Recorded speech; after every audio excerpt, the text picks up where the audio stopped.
best there is, the best there was, and the best there ever will be. Are you ready? Ici Marc Blondin. Ici l'incroyable Handsome GF. It doesn't matter what your name is. Le Don Juan des pauvres, David. What you gonna do when Hulkamania destroys you? Self-proclaimed legend. What? L'homme au mollet d'acier.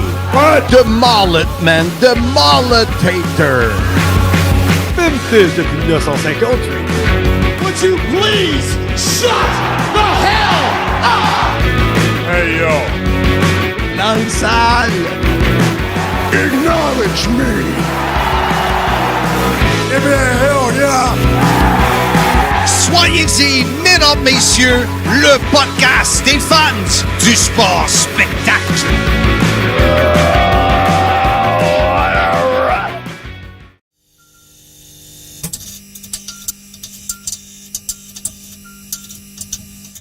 Salut tout le monde, bienvenue au podcast Soyez-y, mesdames, messieurs, votre rendez-vous hebdomadaire pour discuter de lutte professionnelle.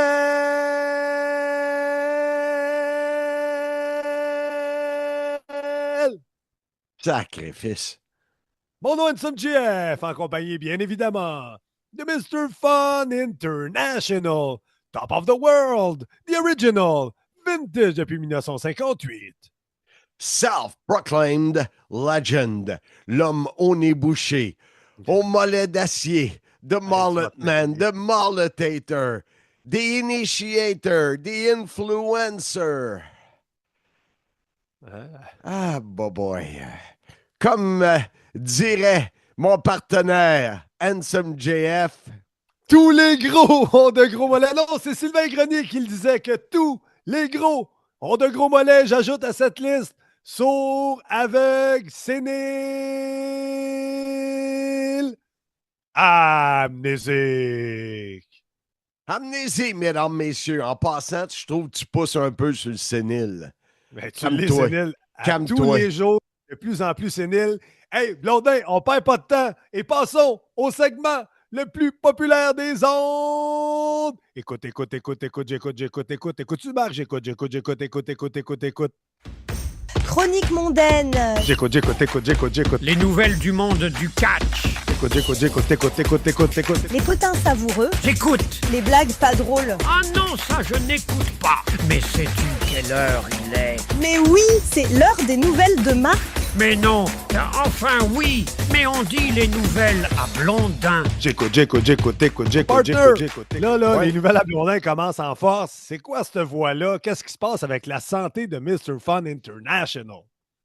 J'ai pogné un virus. Ma femme, elle l'a depuis plus que 2 semaines. On Donc, sait c'est de sa pas faute à si- elle, t'es en train de dire ça. On la C'est sûr, salue. c'est On est sûr. pour jazz, elle est sûrement à l'écoute. C'est sûr que c'est de sa faute.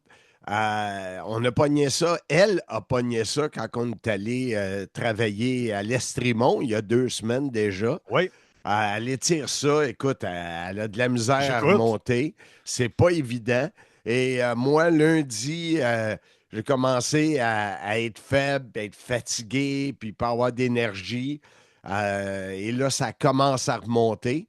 Puis je te dis que je veux m'en sortir parce que à partir de demain jusqu'à l'autre vendredi, c'est les écoles. Là. Et, Ouais, la fin d'année, c'est pour toi qui s'en Ouais. vient. ouais, mais tu vois, là, les yeux me brûlent. Là. J'irai me coucher. Là, tu sais. Pour ceux qui ne savent pas, là, il est presque 9 h le matin. Ça va pas bien. Eh, boy, c'est pas facile. Puis là, c'était ta fête dimanche dernier. On t'a chanté bonne fête sur le dernier podcast. As-tu réussi à fêter un peu ou les symptômes commençaient à t'affecter? Ben, oui, on a fait un late lunch avec la famille. Ça s'est terminé vers 5 heures. On est allé reconduire le beau-père. Tout était correct. C'était bien plaisant. Les smash burgers, c'était vraiment Ben bon. oui. Et puis, par après, mais c'est ça, j'étais fatigué, mais Jazz, elle aussi, est toujours fatiguée depuis qu'elle a ce virus-là. Ouais. Puis, ça a commencé là. Fait que le lendemain, lundi, je me souviens pas si je me suis entraîné ou pas. Mais mardi, mercredi, jeudi, pas d'entraînement, pas assez d'énergie. Mais là, Fait que c'est ça. on va passer au travers, mais je regarde ma femme après 2 semaines. Là, j'espère que moi, ça va me lâcher.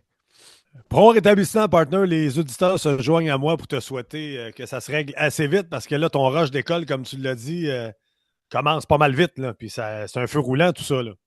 Hey, parlant de. Ben oui, ben merci tout le monde. Puis les vœux de fête, j'en ai eu. Comment dire, c'est assez fou. Hein? J'ai mis une photo parce que j'avais battu dimanche de ma fête, j'ai battu mon record d'entraînement. Ouais. Et puis, je me demandais si c'était pas responsable un peu de ce que j'ai, mais je pense pas. Tu sais, des fois, quand tu pousses trop la machine, Non, je pense pas. mais j'ai eu, je te dirais pas écoute, là, mais Tu l'as déjà dit. Tu peux le dire. pas loin de 700 quelques vœux de bonne fête, là. Sur tes C'est 5000 amis, c'est pas tant de bonne moyenne, mais c'est quand même beaucoup, 700 c'est bons vœux c'est- de bonne c'est- fête. c'est- c'est du stock, mais ce qui me surprend, c'est que ça a commencé vendredi passé, donc Ouais. 2 jours avant, et j'en ai reçu encore hier. Ouais, moi, je te l'ai souhaité bonne fête le dimanche, la journée même, quand on a enregistré le podcast, puis je t'ai envoyé les souhaits avec notre photo, je pense, une journée en retard. Ouais, une journée, c'est quand même pas si pire, mais hier, on est rendu à 3 jours après, là. J'espère que ça va arrêter. Ben, je te le souhaite. Hey, on continue, Blondin, dans une nouvelle à Blondin, même si t'es malade, tu ne files pas. Euh, événement rue piétonnière du 6 juillet. As-tu des nouvelles là-dessus? Oui, j'ai reçu justement un texto hier. Ils ont reçu un budget j'imagine que c'est un organisme qui aide les commerçants Mhm. de cet arrondissement-là. Ce qu'il m'a dit, c'est qu'aujourd'hui et demain, il rencontrait ses voisins de commerce, mais OK. il avait reçu un montant, mais ce montant-là n'était pas ce qu'il s'attendait pour créer un événement Simmania dans la rue. On verra bien. OK. Donc, à suivre. Partner, Exact. je continue la nouvelle à Blondin. Ton ami Simon Dupuis du camping Rouville. Qui est Simon Dupuis? Simon, c'est celui qui vendait les gladiateurs, la tournée gladiateur des années 90 que je produisais. Euh, c'est un ami de longue date qui est maintenant en. Comment est-ce qu'on dit ça en beef en français? Qui est Embrouille. en brouille avec notre ami Normand Césaré. Oh, Normand César! Pourtant, c'est des gars de football qui ont travaillé ensemble. En tout cas, là, ils sont en brouille. Mais j'ai eu OK. une discussion d'à peu près une bonne heure avec Simon pour produire des événements de lutte au camping de Rouville qui est très gros. Oui. Lui, il vient d'arriver en poste. C'est pas évident. C'est pas cette année que ça va se faire. Mais on regarde pour un programme double l'an prochain, c'est-à-dire Sainte-Madeleine le samedi et le dimanche au camping avec Wow, ça deux serait bon, cartes ça. différentes. Fait que ça peut être bien intéressant. On continue le développement des affaires de Simmania. À suivre, encore une fois. Je continue, partner. Visite de Martin Villeneuve, Casey Katana de la GPW dans ton petit bureau. Ben oui, il est venu avec son épouse plus tôt cette semaine. Je le pensais plus grand. Il est à peu près de ma grandeur. Fait que je pensais, je ne sais pas pourquoi, je m'attendais qu'il était un gars de 6 pieds, là. Ouais, Mais bien gentil, c'était le fun ouais, de se voir en personne. Il est venu chercher ma figurine de Haku et celle ouais. de Beefcake qui va faire signer, qui a fait signer, si vous écoutez le podcast, parce que pour nous, c'est après-demain l'événement, mais Ouais, pour ceux qui écoutent le podcast, c'était samedi dernier. Je ne sais pas si c'est mélangeant, là, mais un leur peu, mais c'est gros pas grave. événement Wrestling, 80s Wrestling Con. Là. Ouais. Et j'ai de plus commandé un masque autographié des Killer Bees.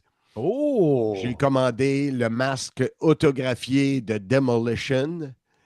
Un masque en cuir Euh, que tu vas peut-être pouvoir réutiliser là, dans tes temps libres avec ton épouse Jazz. Exact, exact. Alors, c'est ça. Ça va me faire. Là, après ça, je pense que je vais me calmer, mais je me suis dit, tu sais, à coup, c'est rare qu'on le voit. Ah oui. À Beefcake aussi, fait que ça va à peine de payer pour avoir mes affaires signées.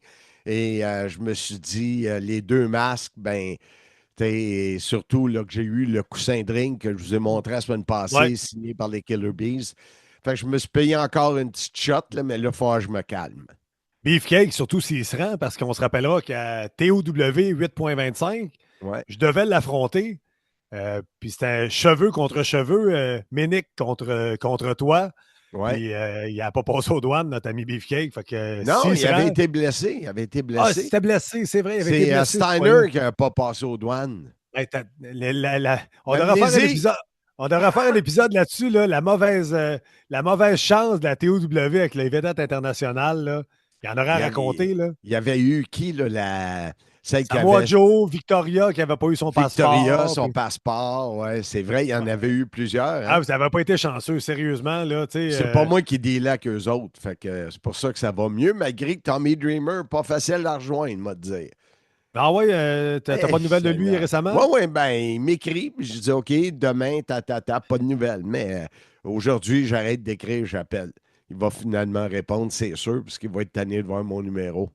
Peut-être, peut-être. Hey, on continue les nouvelles à Blondin. Entrevue et planification avec l'aide de JF Kelly pour le magnifique Richard Charland. Oui, ben Richard, il y a quelqu'un il m'a appelé, je ne sais Ouais. pas si je n'ai parlé la semaine passée ou Oui, pas. t'en as parlé. Fait qu'on est en train de prévoir ça. Le Kelly va venir avec moi. Une belle entrevue qu'on va faire, qu'on va diffuser ici, avant son hommage à Simmania 10, évidemment. Parfait. Photographe pour le 12 juillet, tu as lancé l'appel. Tu es à la recherche d'un photographe professionnel pour venir prendre des clichés de cette magnifique soirée. Professionnel, handsome est un gros mot. Parce qu'on n'a pas le budget pour payer 2000 pièces ou même 500 pièces pour un photographe pour un show de lutte. Mais il y a quelqu'un, justement, Luc Cossette, le conjoint de la mairesse, qui m'a envoyé Oui. un nom de fan de lutte, photographe de ce coin-là. Alors, OK. je vais communiquer avec. Mais si vous pensez à quelqu'un, parce que Sébastien Jeté n'est pas disponible, il est en vacances. Ah, Et celle que fait Sabrina Belzile, qui a fait Wallinac, elle est dans un autre pays sur un contrat. Alors, j'essaie de trouver, mais le monde me suggère des tops, mais on n'a pas les moyens de se payer des tops. C'est la vie. malheureusement. Malheureusement. Prochain sujet, carte de lutte versus une table VIP pour le 12 juillet. Moi, j'en ai parlé la semaine passée aussi, sur le point de lancer ça. C'est qu'habituellement, on le faisait avec la gang d'À la carte. C'est À la carte qui est derrière ça. Et eux Ouais. s'occupaient avec moi. On était comme 3-4. Les jeunes m'aidaient. Et là, je me retrouve tout seul et j'ai des vidéos à faire pour Lane Hudson. J'ai des vidéos à faire pour la série de la Coupe Stanley. Fait qu'à un moment donné, ça fait bien du stock. En plus, avec la fin des écoles. Alors, surveillez ça. Notre ami Jocelyn Brun qui est venu chercher ses belles cartes de lutte. Alors, si vous voulez gagner une table VIP pour Simmania 10 le 12 juillet, vous avez la chance d'acheter des packs à 20 où vous avez 3 belles cartes par pack. On profite pour saluer Jocelyn Brun qui m'envoie souvent des vidéos, puis des audios, puis des messages. J'ai pas tout le temps le temps de te répondre, Jocelyn, mais on est chanceux de t'avoir. T'es un vrai de vrai. Moi, je le vois cet après-midi, il a terminé le boombox. C'est lui qui a. Oui, il tout, m'a envoyé une vidéo ce matin de ça. Là. Ouais, fait que j'y ai écrit ce matin. J'espère que la pluie n'a pas causé de problème parce qu'il a peinturé hier. Là. Fait qu'il semble dire que non. Fait que je m'en vais chez lui, j'amène un cigare, je vais le contaminer avec mon virus et puis. Amène une bédame Bessieux à la goyave pour lui. Ben oui, le faire grimacer. Ben oui, Et, exactement. Ensuite, c'est ça, parce que demain, je pars à 5h30 demain matin avec le Boombox pour un Color Run à Montréal. Et là, ça part là, pour la prochaine semaine. Mais parlant Là, de la prochaine semaine, Oui. juste te dire, Vas-y, c'est quand vas-y, même Marc. spécial qu'il y ait des écoles ouvertes le 23 juin. Je trouve ça Ouais. weird, hein, un lundi. D'après moi, Ouais, il va y avoir un gros taux d'absentéisme. Exact. Sur la Rive-Nord, j'en parlais avec ma mère, Monique Lupien, on la salue, elle est sûrement à l'écoute. Elle me parlait que ma soeur, elle, ses enfants, il y a des pédagogues cette semaine, puis ils rentrent le 23 à l'école. Puis elle me disait exactement ce que tu viens de me dire. Ils vont rentrer pour une journée, puis après, c'est fini. Et c'est complètement ridicule comme calendrier, mais ça, c'est une autre histoire. Hey Marc, là, on approche du 12 juillet. Moi, j'en ai parlé. J'étais sur le terrain de baseball avec les boys des Pirates de Saint-Bruno. Ils vont tous Comment être ça là. va, votre saison? Mauvais début de saison. Puis là, on est sur une séquence de 2 victoires. Là, on se replace. On vient de se remettre dans le milieu du classement. OK. Les affaires vont mieux. Bon. Là, hier, Toi, après une toi, bonne moyenne au bâton, 450 au bâton, bonne oh, performance en défensive. 450. Ouais, ça va bien. Un bon début de saison. Tu Grosse victoire devrais, hier. tu devrais faire un move de lutte qui a rapport avec ta moyenne au bâton. Le 4,50, ça serait beau à voir. Boy.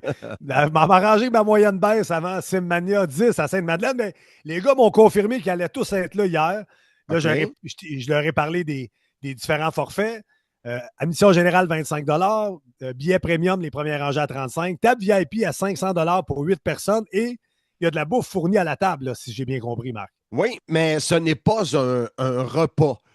J'ai parlé avec Normand Césaré tôt ce matin. Normand. César! Et dans le fond, ce qu'on avait annoncé pour Simmania Saint-Jérôme, Simmania hors série, c'est un peu ça qu'on va faire. C'est pas la même pizza, elle va être fraîche. Là. C'est la chope à pâte à Normand.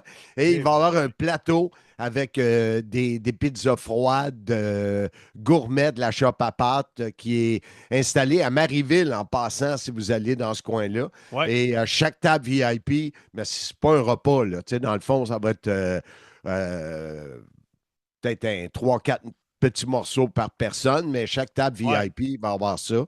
Il y a également les photos avec les ceintures, toujours très en vogue et très en demande par les VIPistes. Et hier, j'ai commandé le cadeau VIP. Je le dis-tu? Moi, je garderai la surprise, Marc. OK, parfait.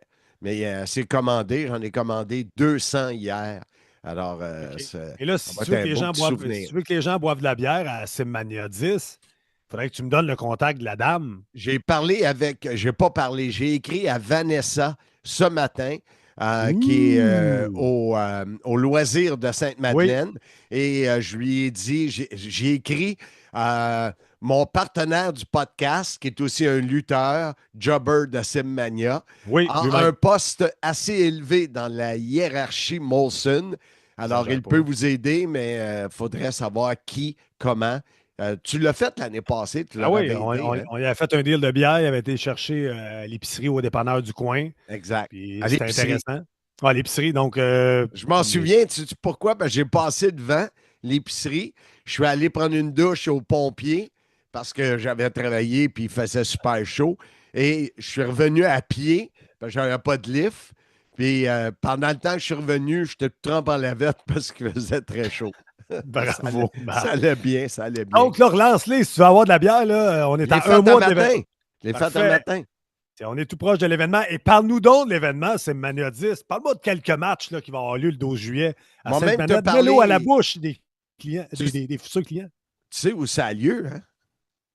C'est au camping. Ben non, c'est pas au camping.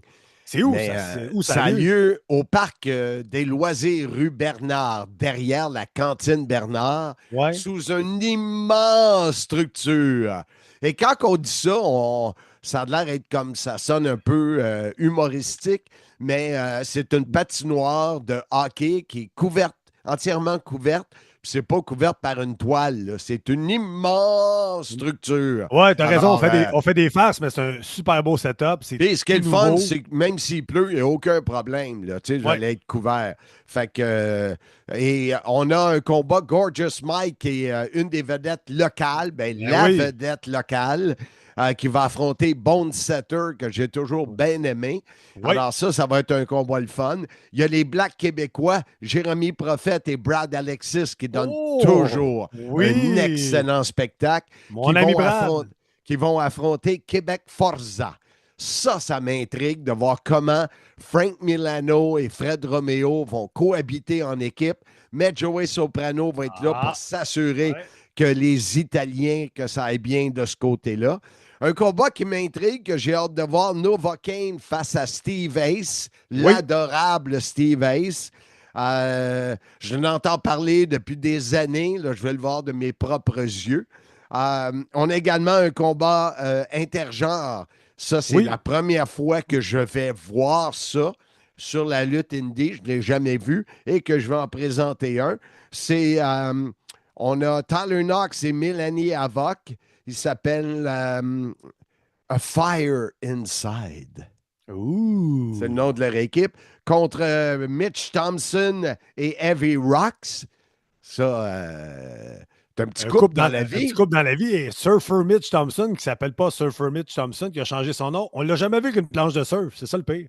Oui, Ça, on c'est l'a l'autre déjà histoire. vu. J'en ai déjà fourni une à TOW. Une fois. Une Ben fois. oui, mais arrête de dire jamais. Et Max Lemire qui défendra son titre de champion Simmaniac contre Frankie the Mobster, Ça qu'on va être a bon. vu dans Indéfendable. Et bien sûr, l'événement, l'attraction spéciale. J'ai-tu le droit de dire ça? Oui, j'ai le droit. Handsome JF affrontera Tommy Dreamer. Mets-toi pas dans le trouble, Blondin, là, encore, t'es capable. Là. T'as pas besoin de ça, les affaires vont bien, mets-toi pas dans le trouble. Mais sérieusement, une solide carte. Les billets sont encore disponibles. Comme j'ai dit tantôt, il y a 3 forfaits différents. L'an passé, on a eu une super belle soirée. On est proche de l'action. On va commenter live sous la structure cette année encore, Marc. Oui, oui. Hey, puis j'ai oublié de dire, il y a l'hommage à Richard le Magnifique Charland. Ben oui. Qui vient mettre encore plus de viande autour de l'os. On est en train de préparer une vidéo. Bravo, Marc. Une vidéo sur sa carrière, tout ça. Il a bien hâte d'être là. Reste à savoir si ça va être Pat Laprade ou moi qui va faire l'hommage. Mais ça va être une belle soirée. Ouais. Je pense que tout le monde va être bien content. Merveilleux. On se dirige tranquillement vers Slammiversary, Ansemversary, présenté par TNA Wrestling le 20 juillet prochain à New York. Et là, c'est la folie furieuse parce que Lane Hudson a remporté le trophée Calder, remis à la recrue de l'année de la NHL. Et nous, on a la chance de faire tirer un chandail de Lane Hudson signé, certifié à 10 la participation. Puis toi, Marc, t'es complètement en feu dans tes ventes. Toi, tu en as vendu 2. Moi, je suis rendu à 81. Non, j'étais à autour d'une dizaine, mais là, je suis dans la folie du Grand Prix avec le travail. Je suis complètement débordé. À partir de la semaine prochaine, je vais pouvoir m'y mettre un peu plus. Ce qui est puis là, plate, c'est que tes amis, si on se rend à 120, ça arrête là. Fait que, parce qu'on en a parlé entre 100 et 120.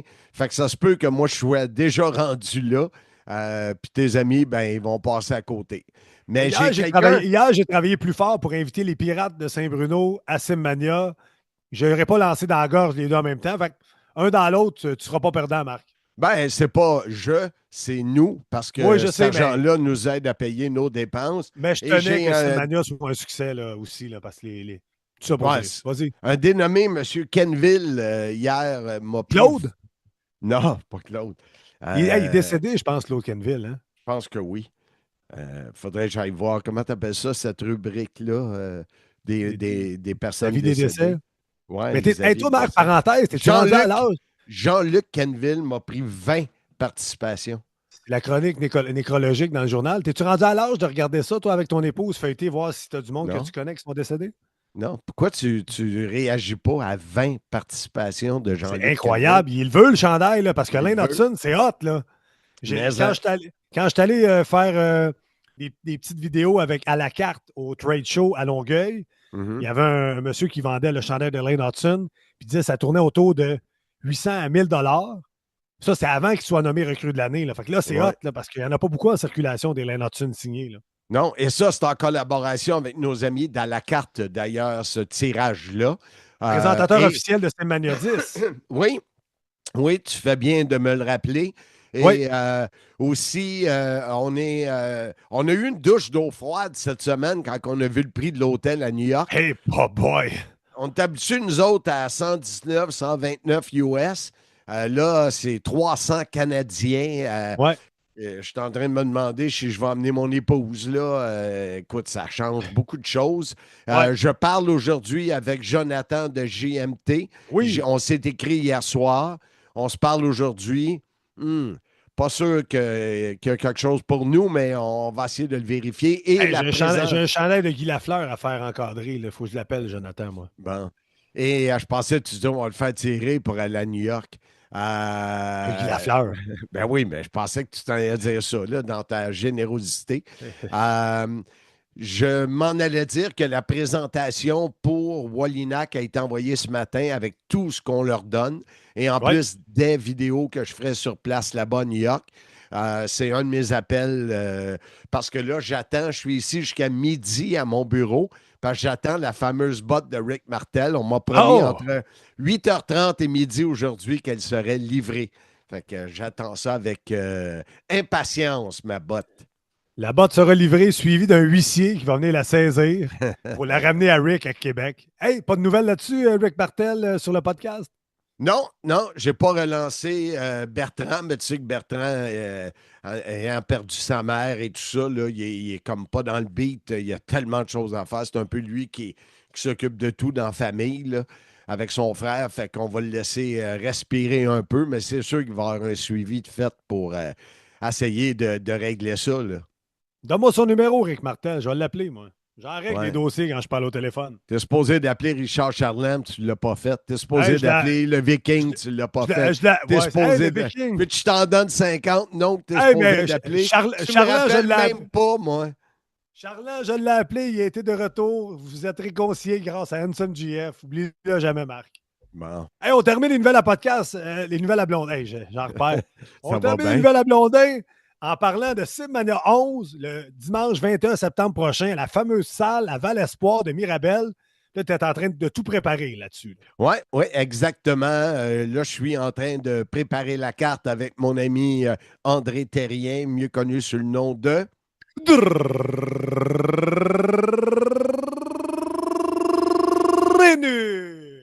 Lui, il écoute le podcast, pas parce qu'il le trouve intéressant, parce qu'il espère entendre son nom. Ben là, on peut le dire Ben oui. souvent. Ah oui, il trouve ça intéressant. Mais on est en train de finir la carte. Puis mettre. On a le plan de la salle par la ville. Là, il reste à mettre le ring et tout le kit. Et justement, le ring, là, j'espère avoir le mien pour le 21 septembre. Simmania 11, on sait déjà que Doink et Dink seront sur place pour rencontrer les gens. Alors, on verra la suite. On va vous en parler sûrement après Simmania 10. Oui, parce que là, il ne faut pas précipiter les choses. Simmania 10, c'est un gros show, donc on focus nos énergies là-dessus, puis ensuite, on s'attaque à Mirabel. Hey Marc, je pense que ça fait le tour des nouvelles à Blondin. Moi, que tu avais quelque chose à rajouter, sortir un lapin de ton chapeau que tu ne m'avais pas envoyé. Des fois, j'ai des flashs, mais là, j'en ai pas. Non. Et là, c'est un sujet qui est apporté par qui cette semaine? Par David Jouan. David Jouan. Le Casanova des pauvres! Non, Marc, c'est le Don Juan des pauvres! Tu tousses pendant que je le dis. C'est une rime. David Jouan, Don Juan. Hey, parlant de rime, j'ai parlé à Stéphane Snitsky hier. De Pneumac Côte-Saint-Louis. Comment il va, le Stone Cold des pauvres?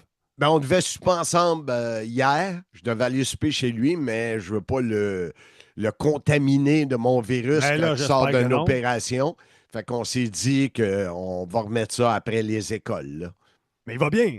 Oui, il va. L'opération est un immense succès. Les premiers jours, il pensait qu'il était un surhomme. Puis là, ils ont dit calme-toi, là. Fait que là, il fait des petites affaires, là, mais il s'est calmé. Mais tant mieux. Très bonne nouvelle, très bonne nouvelle. Donc, parle-nous donc du sujet du podcast cette semaine. Bien, si on prend les années 90 jusqu'à 2000 pour la télé dans les Europes, c'était pas évident. Ils ont connu la lutte, eux, avec Guy Auré et Édouard Carpentier. Après ça, il est arrivé Raymond Rougeau, il est arrivé Jean Brassard, il est arrivé... Ils ont eu le choc et ils ont été vraiment choqués, froissés, frustrés quand Le Tourneur et Blondin sont arrivés avec la WCW. Effectivement choquant, oui. Ah oui, c'est sûr, même moi, j'aurais été choqué. Et par après, ils ont eu Raymond avec dénommé Philippe Hartmann qui... En tout cas, c'est ce que j'ai vu que notre ami David nous a envoyé. C'était pas vraiment le duo parfait. Le pauvre Raymond, c'était pas évident. Il connaissait rien. C'était vraiment mauvais, là. Oui. Alors, on a voulu aller, parce qu'on est international, et je suis certain que ça va intéresser nos fans québécois. On voulait savoir comment eux ont vécu ça. Et ce qui est important, c'est de voir la différence. Tu sais, aujourd'hui, on se branche sur Netflix, on se branche sur YouTube. Tout est facile, tu sais. Justement, hier, je suis allé voir la réponse de R-Truth qu'il a fait à Ouais. Raw quand il est arrivé, puis I Am Ron Killings.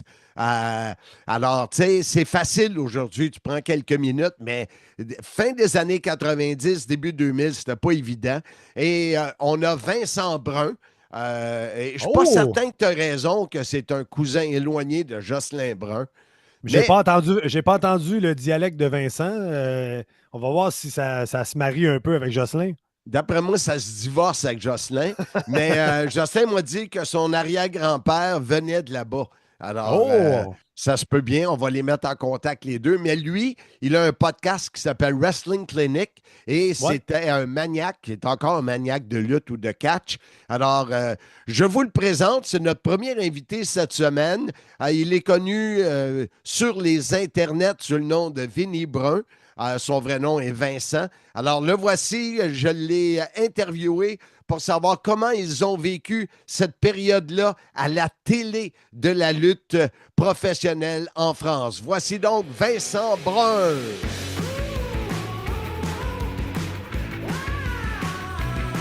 On est content de recevoir Vincent Brun, mieux connu sous le nom de Vinny Brun.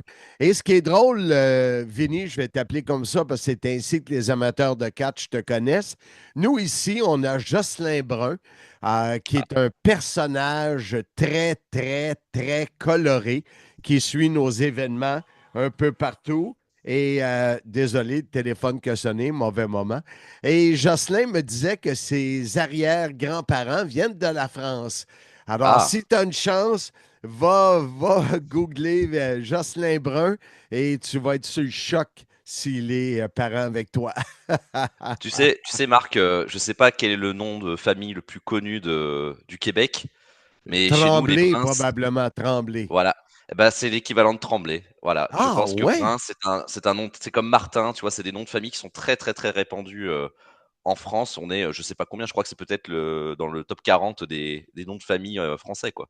Ah, Donc, ouais, ici, c'est très rare, quelqu'un qui s'appelle Brun. On fait plein de d'accord. blagues en disant qu'il doit travailler pour UPS.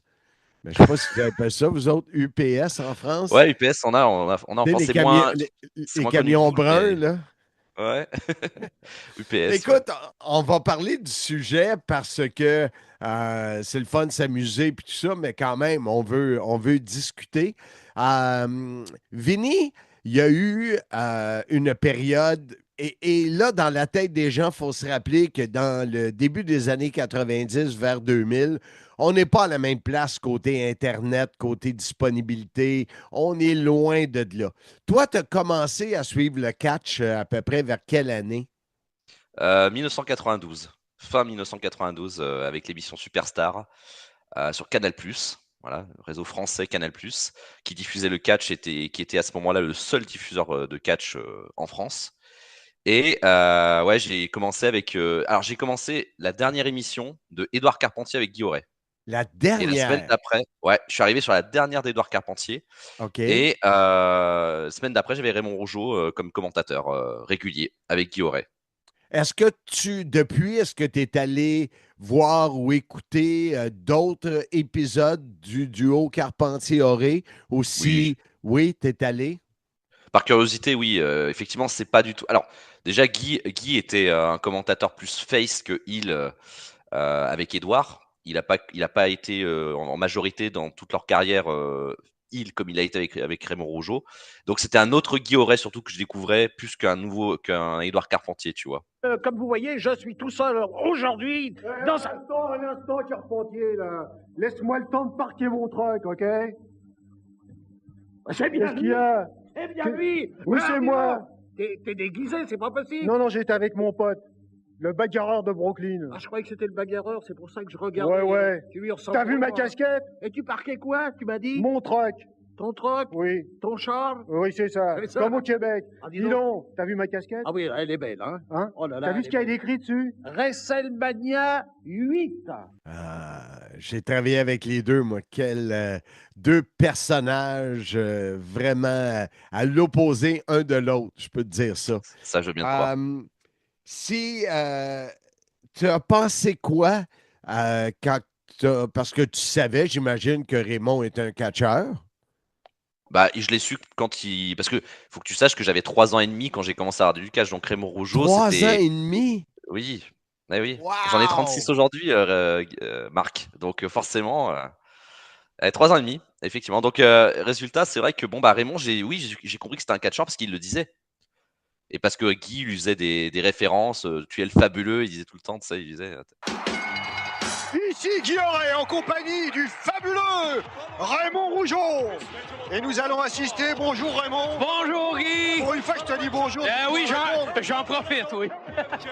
voilà, donc c'est comme ça que j'ai découvert Raymond. Puis après, bien entendu, avec l'avènement d'Internet, etc., ça m'a permis de voir des matchs de Raymond avec son frère, etc., etc. Donc voilà. Non, ce qui est bien, c'est que dans l'épisode de cette semaine, suivra une entrevue avec Raymond et David et moi.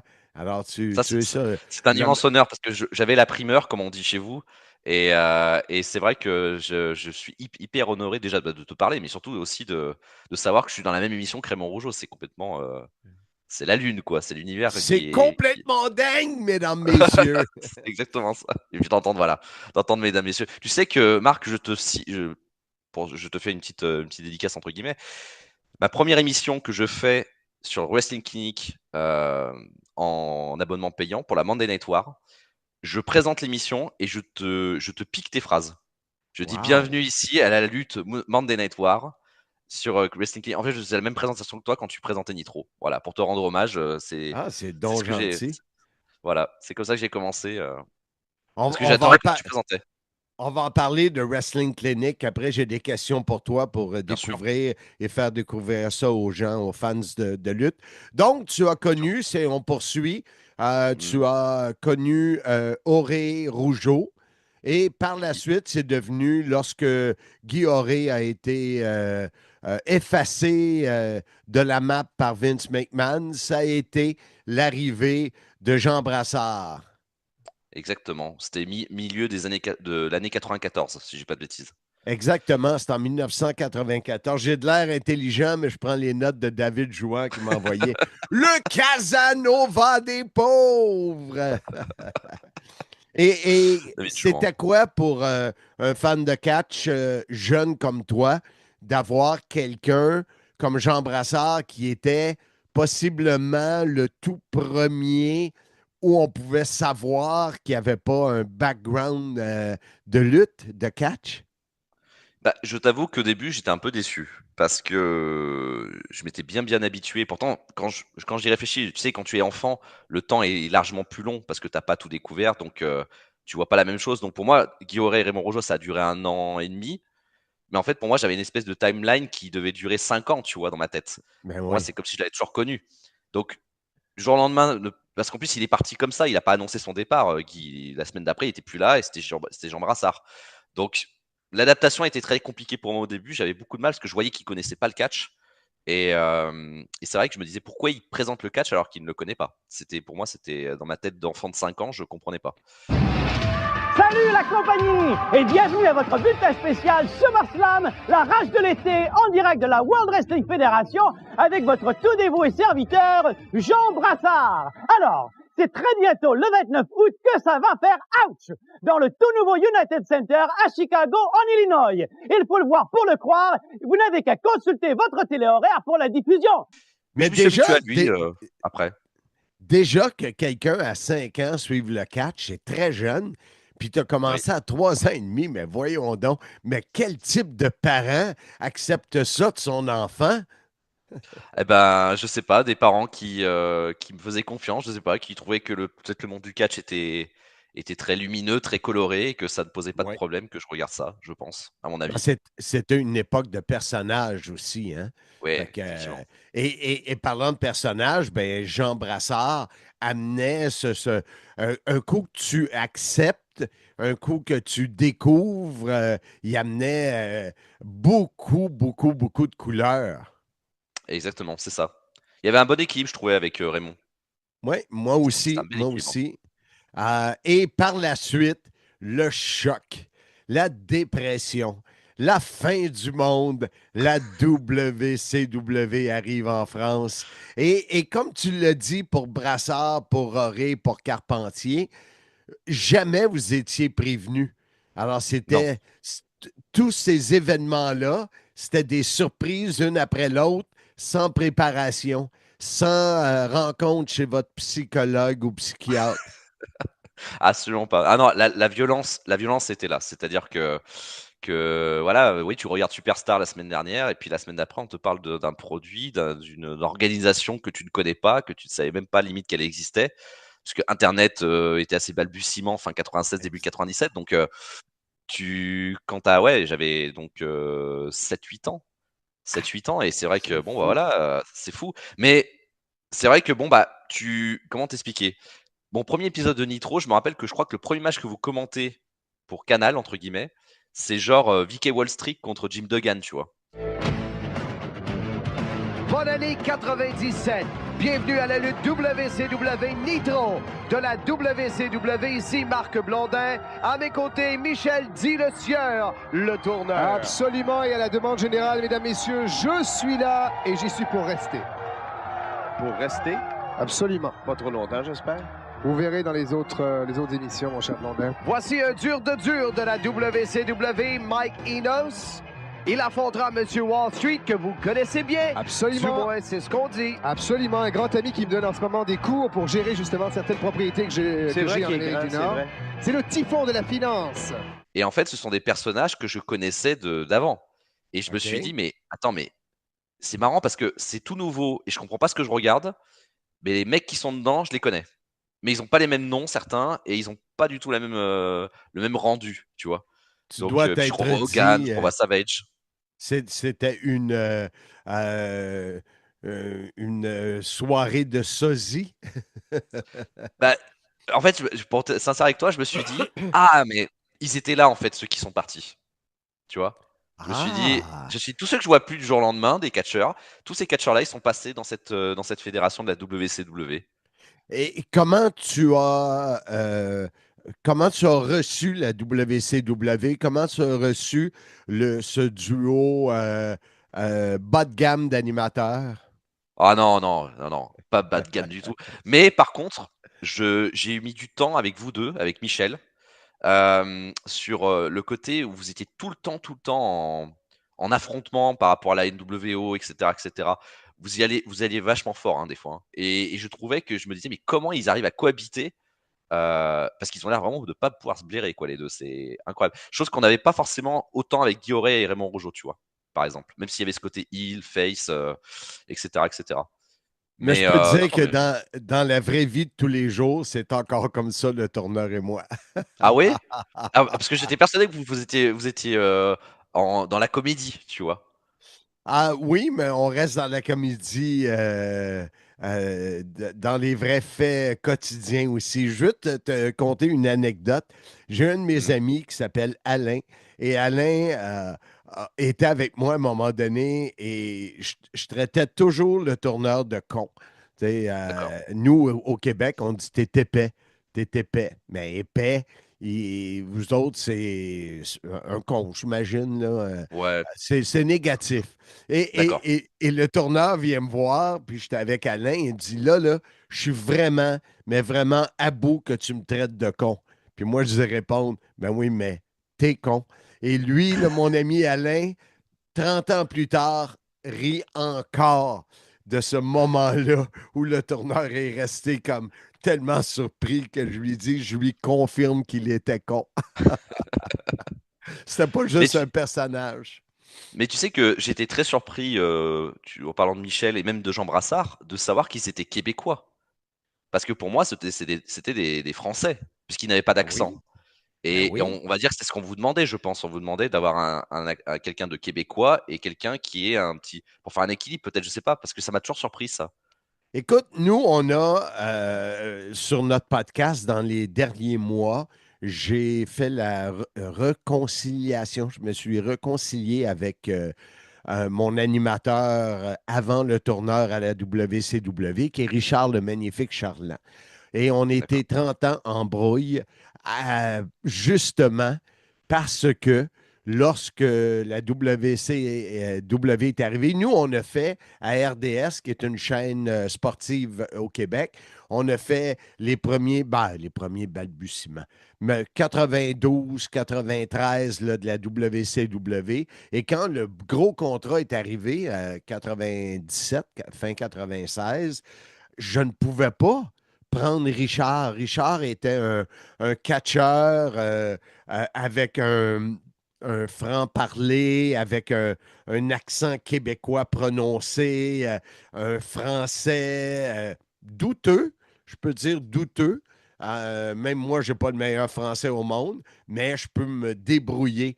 Et ça n'aurait pas passé parce que le premier contrat de la WCW n'était pas au Québec, était sur Canal+, en français et en anglais. On faisait la WCW pour le côté flamand Belgique. Alors, ça me prenait quelqu'un et le tourneur faisait partie de ma banque d'animateurs, de ma boîte d'animation, qui s'appelle encore aujourd'hui Le Monde de Monsieur Fun. Alors, lui était là, connaissait un peu le catch, aimait un peu le catch, et il y avait ce parler à la française, puis il pouvait avoir de l'air vraiment, vraiment, vraiment d'un Européen. C'était comme facile. Et en plus, on s'entendait bien, puis tout ça. Alors, et c'est pour ça que j'ai été en brouille 30 ans avec Richard Charland. On vient de juste recommencer à se parler. Il l'a jamais accepté. Alors, ça donne c'est fou comme histoire. Une petite idée d'histoire. Mais c'est sûr qu'en plus, moi, lorsqu'on parle de 97, nos débuts, j'avais comme un peu perdu le rythme et le tourneur ne connaissait pas grand-chose. Donc, jouer sur être heel face à l'extrême, ça nous sauvait de tout connaître et jusqu'à temps qu'on prenne le rythme, que je me demande si un jour on l'a pris. Disons que c'est vrai que pendant 3 ans, parce que après vous étiez plus sur Canal+, même si vous continuiez sur RDS, puisque dans la clinique, Tristan, etc., de mes collègues de la clinique, on en est sur la période 2000, ça on en parlera après, mais c'est vrai qu'ils rematent les pay-per-view avec vos commentaires. Donc avec toi, avec Michel et avec ton troisième compagnon qu'ils appellent le Chauve, parce ils ont pas forcément David Legault, exactement, dit le Chauve, il l'appelle. Donc on cite le Chauve dans nos émissions quand on en est on va faire Slamboree 2000 bientôt, tu vois. Et voilà, on a fait Spring Stampede et malheureusement moi je ne peux pas les voir parce que j'ai des accès bloqués sur mon ordinateur et j'arrive pas à avoir accès aux fichiers qu'ils ont pour pouvoir regarder les shows en français, malheureusement. Parce qu'on en a fait avec Rick Martel aussi. Oui.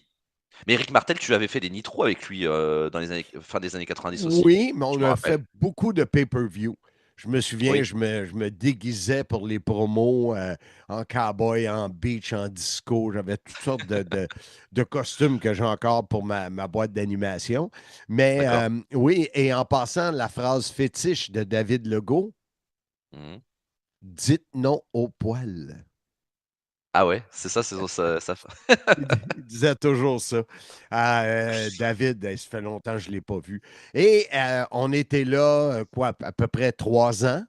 Ouais, 3 ans sur Canal+. Vous étiez jusqu'à fin 99. Mais à un moment donné, vous avez disparu aussi. Oui. J'en parlais avec mon patron de la clinique. Vous avez disparu début 99. Pendant 3 mois, je crois, à peu près.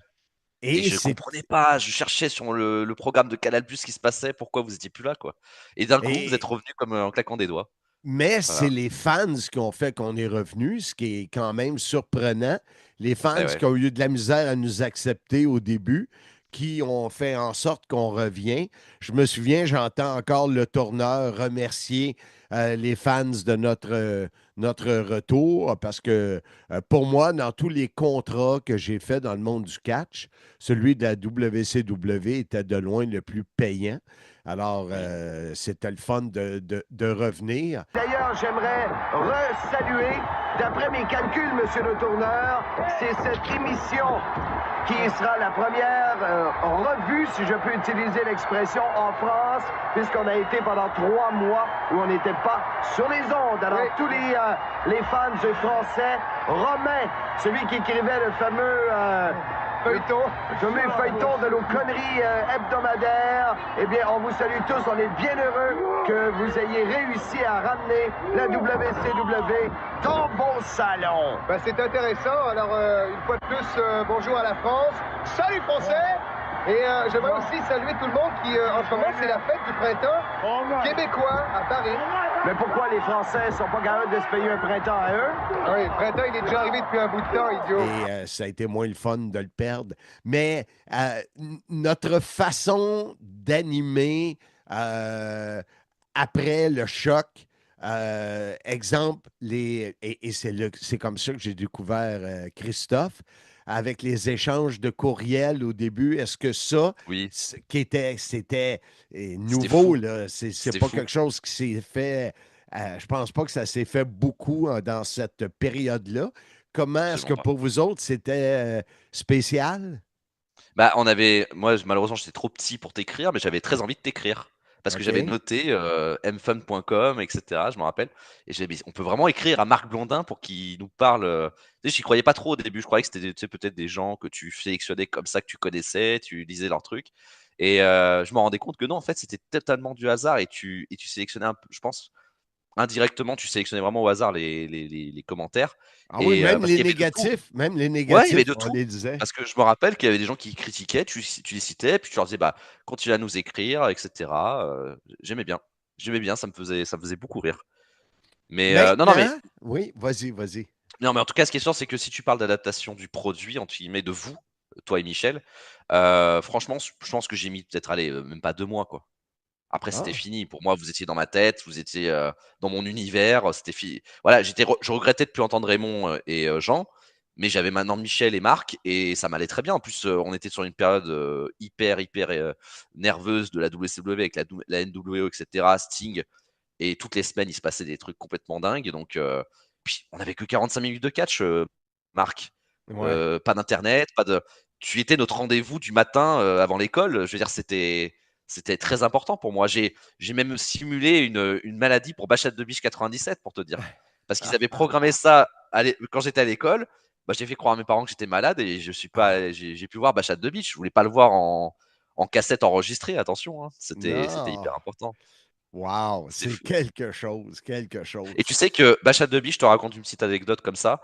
On n'a jamais eu en entier. Tu sais pourquoi? Parce qu'il y a eu un énorme orage en France à ce moment-là et ça a coupé le réseau. Ah, ouais. Et en fait, on est arrivé sur les Steiner Brothers contre Great Muta et Shono. Mais tout ce qu'il y avait avant que vous aviez commenté, nous, on l'a jamais vu en France. Eh bien, c'est Bash at the Beach, mesdames, messieurs. Monsieur le tourneur, mes hommages. Mes hommages, bienvenue à la foire sur la plage à tous. Votre maillot vous va à ravir. C'est un G-string.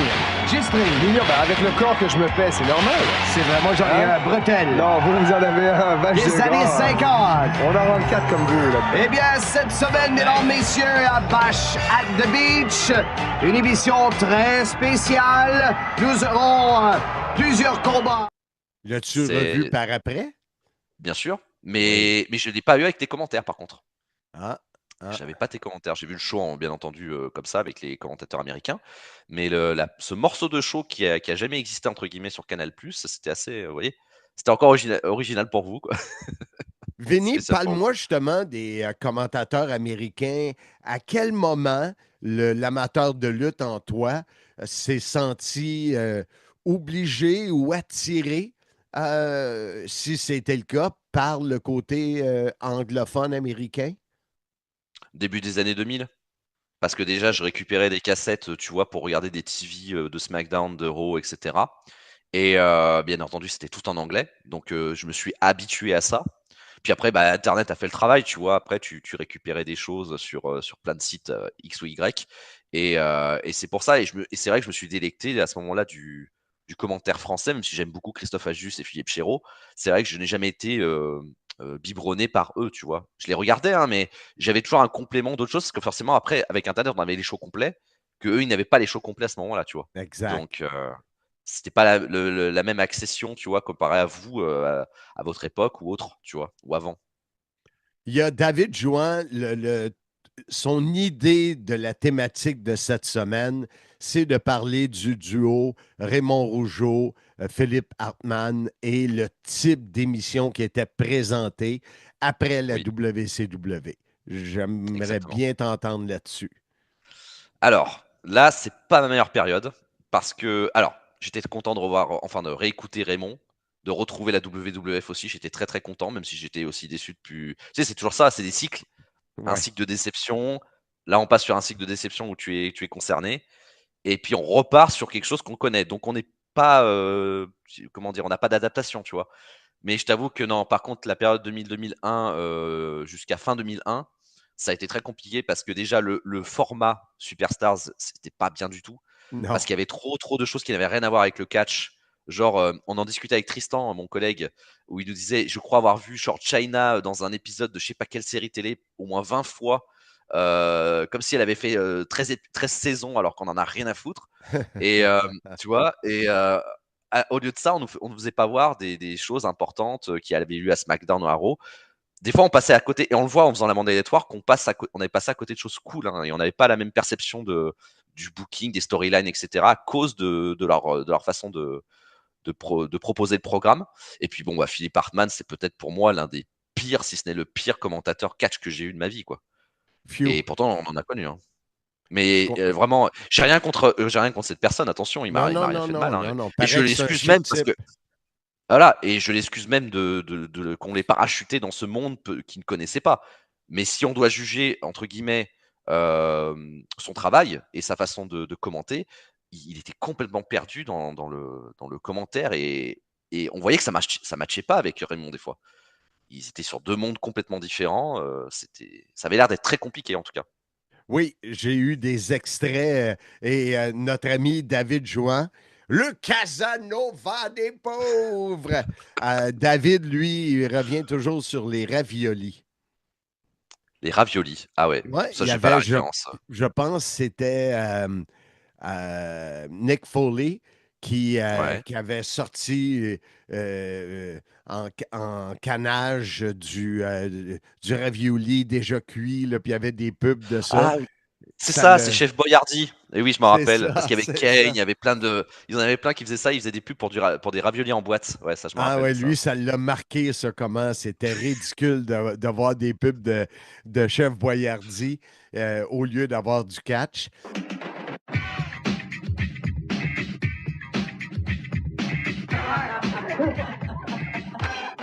Have a nice day. We're on the set of Chef Boyardee's new Alors, nous sommes sur commercial. le lieu de tournage pour le commercial Chef Boyardee. Tu peux voir, hein, Philippe sur sa chemise, il a raté sa bouche à quelques reprises. Oui. Ce n'est que ça. Alors, on se souvient qu'on a tourné un commercial en passé dans la forêt avec Mankind pour Chef Boyardee. Le Boyardee à bord, oui. On a pensé ce qui serait intéressant, c'est d'emmener la brute à la civilisation. Manhattan civilisé? Ouais, mais c'est ce qu'il prétend. Alors, Mankind prend d'assaut Manhattan, oui.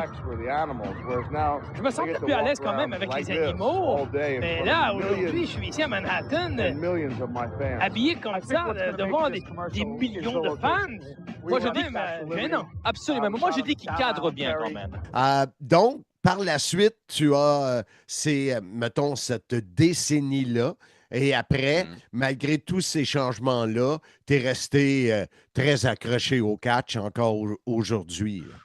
Au jour d'aujourd'hui, pour être sincère avec toi, Marc, je n'ai jamais quitté le catch. En fait, quand tu regardes de 1992 à 2025, je n'ai jamais eu de pause de catch. Je n'ai jamais arrêté de regarder du catch. Et il faut que tu comprennes aussi une chose, c'est que je vivais le catch comme une honte, comme quelque chose que je ne pouvais pas dire. Parce qu'en France, c'est plutôt mal vu. Le catch, c'est très, très mal jugé. Et Encore? même aujourd'hui, ah oui, c'est mal vu aujourd'hui ouais. encore, hein. C'est mal perçu en tout cas dans le mainstream, si tu préfères. Mais disons que oui, jusqu'à mon accession à cette chaîne et d'être recruté donc sur le Wrestling Clinic, peut-être une personne en dehors de ma famille savait que je regardais du catch. mes ex-compagnes, tout ça, elles ne le savaient pas. Je regardais du catch, je regardais ça dans un coin, en mode secret, en mode jardin secret, tu vois? C'est quelque chose que je ne partageais avec personne. Donc, tu vois, Wow! c'est pour ça que de me retrouver aujourd'hui avec toi dans une émission, c'était mais absolument impossible. C'est Absolument impossible, fou, hein? c'était Ici, ouais, ouais. c'était ça peut-être jusque dans les années, peut-être au début 2000. Il me semble que, ben ça, c'est mon avis. Il me semble qu'aujourd'hui, on en parle, puis ici au Québec, puis avec tout ce qui se passe, on n'a plus de honte, là. Et en plus, c'est que le fan de lutte a évolué. Parce que le fan de Ouais. lutte qui croyait à la lutte et qui était, euh, comment je pourrais dire sans me faire fusillé, qui était bas de gamme limité. Il y a eu beaucoup cette image-là là, du fan de lutte. Simplet Euh, quoi, simple d'esprit, c'est ça que exact, tu veux dire? exact, exact. Et aujourd'hui, moi, je fais des spectacles où c'est uniquement du VIP. Avec Mmh. Simmania, c'est des gens qui achètent des tables de 8 et ils viennent là avec leurs amis, leurs employés, leur famille. On est loin, loin, loin de l'amateur de lutte des années 50, 60, 70. Donc, ça passe beaucoup plus. Et moi, j'ai aucun problème à me promener avec une casquette, avec les bottes de lutte et mon Mmh. logo. Je te dirais qu'à peu près chaque T-shirt que je porte, c'est un T-shirt de catch. Alors, mais je suis surpris qu'encore chez vous, en 2025, ça soit encore ça. Wow! Bah, le problème, c'est que si tu vas dans une émission de télé, mainstream en France, que ça soit Christophe ou quelqu'un d'autre, il va forcément avoir des questions complètement stupides, sur est-ce que c'est faux? Est-ce que c'est si tu sais les fameuses questions, Ouais, pénibles que qu'on peut avoir quand on est fan de catch et qu'on leur dit: «Mais ça suffit quoi, arrêtez avec ça quoi». ben oui, On n'est plus en 70, on n'est plus en 80, c'est plus l'aigle exact. blanc, c'est plus tout ça quoi. Donc et tu sens que ça n'a pas évolué là-dessus malheureusement. Malheureusement. Mais je suis étonné que tu vois que c'est dans mon inconscient, je n'ai jamais été au Québec, mais pour moi vous êtes le pays du catch pour moi, dans mon inconscient. C'est-à-dire que je pensais que il pouvait pas avoir de honte au Québec parce que c'est culturel et que le catch fait partie de vos vies en fait, tu vois? C'est comme ça que je voyais les choses, tu vois? Mais c'est un peu ça, c'est ça. Je te dis, excepté que, tu sais, quand tu utilises le terme mainstream, Mmh. c'était pas ça dans les années 50, 60, 70. Moi, je pense que c'est l'arrivée des personnages avec la WWF, les Hulk Hogan, les Coco Beware, les Brutus the Barber, etc., qui ont amené que Mmh. c'était cool et ça s'est développé. Mais oui, ici, c'est tu sais, très fort la lutte, mais c'est des vagues. Tu sais, c'est des vagues. Ouais. C'est C'est cyclique le catch. C'est exact, cyclique. exact. Maintenant, parle-nous de Wrestling Clinic. Ah! Deux mots anglais encore. C'est ça. C'est alors de base, ce n'est pas ma chaîne, hein, je suis «employé» entre guillemets sur cette chaîne, on est plusieurs à être dessus. Le patron, comme on dit, le boss, c'est Yann Colby.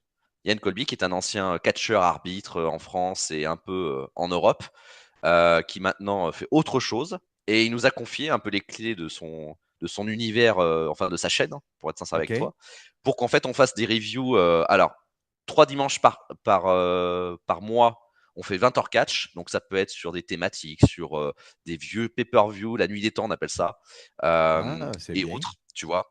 Tu vois, on a la face cachée du catch dimanche avec Tristan en duo, parce que des fois on est en trio, des fois on est en duo et là on va sortir toutes les cartes, un maximum de cartes, qui n'ont jamais eu lieu ou qui ont été modifiées, donc là on est en train de travailler dessus avec Tristan et donc voilà et aussi on a un abonnement payant, donc ça c'est gratuit et on a un côté payant où en fait ça s'appelle tout simplement la Monday Night War et en fait depuis 2019 on review. Alors moi j'étais pas, j'ai pris l'aventure en cours. Avant c'était un autre duo qui faisait ça et ça a changé en cours de route. En fait on retrace complètement la Monday Night War, WCW, WWF. Ah, On ouais. fait une émission Raw Nitro, on fait une émission SmackDown Thunder et les pay-per-view. On fait tout. Et en fait, là, on en est à avril 2000, tu vois. Avril-mai 2000, on en est. On va aller jusqu'à mars 2001. On va faire complètement voilà. Ça sert en fait pour comprendre un peu l'époque, Oui. ce qui a été sacralisé, ce qui a été oublié, ce qui a été surévalué, entre guillemets. Et on envoie ça aux abonnés pour voir ce qu'ils en pensent, tu vois, s'ils sont d'accord avec nous. Voilà. Et c'est une très très Et belle aventure. Ah, c'est sûr, ça doit être vraiment intéressant. C'est juste qu'il y a tellement de sur YouTube ou sur les plateformes de balado, il y en a tellement. Est-ce que Ouais. tu en écoutes ou regardes des balados américains, entre autres? Boston Euh, Open, Eric Bischoff, je sais pas. Ça m'arrive, ça m'arrive. Et c'est plutôt rigolo des fois parce que entre le produit que tu es en train de regarder à ce moment-là et que tu écoutes un peu ce qu'ils redisent avec le recul, etc., tu dis, bon, les gars, bon, des fois je les comprends, des fois je les comprends pas. Parce que quand même, il y a eu des choses quand même assez incroyables. Surtout WCW avec Eric Bischoff, quand même, c'était quelque chose, hein, finalement, quand tu as du recul. Mais on essaie toujours un peu, tu sais, de ne pas faire les, excuse-moi du terme, des vieux cons en 2025 pour dire ouais, mais bon, à l'époque, non, on essaie aussi de se remettre dans notre Oui, enfance. Tu vois, Tristan et exact. moi, on a connu. Parce que c'est ça qui est intéressant, c'est qu'on a Rémi aussi. Rémi, lui, il n'a pas connu cette époque Monday Night War. Il est arrivé un peu après. Donc lui, il découvre complètement tout ce qui se passe. Nous, on a un œil, tu vois, mélangé enfant, qu'est-ce qu'on avait comme ressenti, et en même temps, Ah, qu'est-ce qu'on pense aujourd'hui, tu vois. Et c'est on essaie de bien. mélanger les deux pour pas être malhonnête intellectuellement aussi, tu vois. Donc, Wow. euh, donc Fait que voilà. tu as de l'air à t'amuser, tu as de l'air à être vraiment imprégné du catch dans toi. Alors, c'est vraiment On m'appelle, cool. alors j'ai un surnom, on m'appelle l'encyclopédie du catch. Mais Wow. je te dis que c'est une arnaque parce que je ne connais que le catch américain. Je ne sais pas parler de catch japonais, mexicain. J'ai des références, mais c'est très très limité. Mais c'est vrai que moi, mon truc, c'est la WCW, c'est la WWE et la ECW. Voilà, ce sont et la TNA aussi. Bon, Tristan est un très très grand fan de TNA. Lui, il en parle mieux que moi, mais aussi la TNA un petit peu. Donc, Tu as dit voilà. ECW? Oui, ECW aussi. Mais ça, je l'ai découvert bien entendu après. Je viens de recevoir un texto de Tommy Dreamer. Oh, Hmm, oh, hmm. Tommy Dreamer. Oui, qui va catcher, j'ai vu contre Handsome. C'est ça, hein, Ouais, j'avais vu ouais. l'affiche. Ouais, Le exactement. 12 juillet, est-ce que tu seras là à Sainte-Madeleine sous une Oh, énorme structure? tu Non, sais que hein? j'en rêverais d'être au Québec, voir ce genre de choses, là. Franchement, ça me ferait des très très belles vacances. Moi, j'ai hâte. Je quitte le 28 septembre pour aller en France et je vais passer quelques jours chez David Ah. Jouan, le Casanova des pauvres. Alors, ça va Il être le habite fun. il habite pas alors, quelques centaines de kilomètres, mais genre 200 et quelques kilomètres David Jouan, tu vois. Donc on sera pas si Hi, loin tous les deux, mine de quand rien. même, c'est du On va découvrir sa kilométrage. campagne. C'est ça, C'est du rock. kilométrage, effectivement. Exact. Vinny, merci beaucoup de ton temps. Merci d'avoir devancé un peu notre rendez-vous. Ça me permet d'aller vers autre mandat de ma part et au plaisir de se reparler sur un autre sujet qui Ah, nous mais passionne avec tous grand les plaisir. deux. Eh ben écoute, je prends l'invitation, toutes les invitations que tu veux auprès de toi, Marc, parce que ça, c'est vraiment un super, super moment. Je te l'ai dit en off, je le redirai pas comme ça à l'antenne, tout ce que je sais pu te dire en message, mais je te remercie infiniment pour les moments que tu m'as fait passer de l'enfance, les moments de Sting, Starcade, les moments de Goldberg Nitro où tu es complètement en transe et j'en ai encore les commentaires en tête, tu vois, je les ai dans ma tête où tu es juste exceptionnel dans ce moment-là, quoi. Tu glorifies la victoire de Goldberg. Voilà, ça fait Et partie en- de ton travail. Mais je pense que tu es une belle personne en plus. C'est pour ça que je pense que je me suis vite habitué à toi étant Ah, ben, enfant. c'est gentil. Et en plus, on est tous les deux nés le 8 juin. Il n'y a pas de secret. C'est fou. Un merveilleux jour. Un C'est merveilleux jour, fou. le 8 C'est juin. fou. Donc, toi aussi, tu es une belle et bonne personne du 8 juin. Merci bien, Marc. Salut, Eh à la ben, prochaine, Vinny. à la prochaine. Merci à tous de nous Salut, avoir gros écoutés. merci. Salut, Marc. Bye bye. JMT Collection, un partenaire de haut niveau du sim, vous propose 2 encans mensuels. Un silencieux et leur fameux JMT Alcool. C'est à découvrir. Suivez-les avec leur impressionnante collection de rondelles, de photos, le tout autographié et venant avec un certificat d'authenticité. De plus, leurs conseils pour vos projets de collection vous seront assurément utiles. Informez-vous pour les encadrements spéciaux, chandails, photos et autres. Le CIM remercie JMT Collection et vous invite à les suivre et à les encourager. Super intéressant. Pas du tout le même dialecte que Jocelyn. Mais non. Ça vient de piquer ma curiosité. Je vais aller écouter ça, le Wrestling Clinic sur YouTube.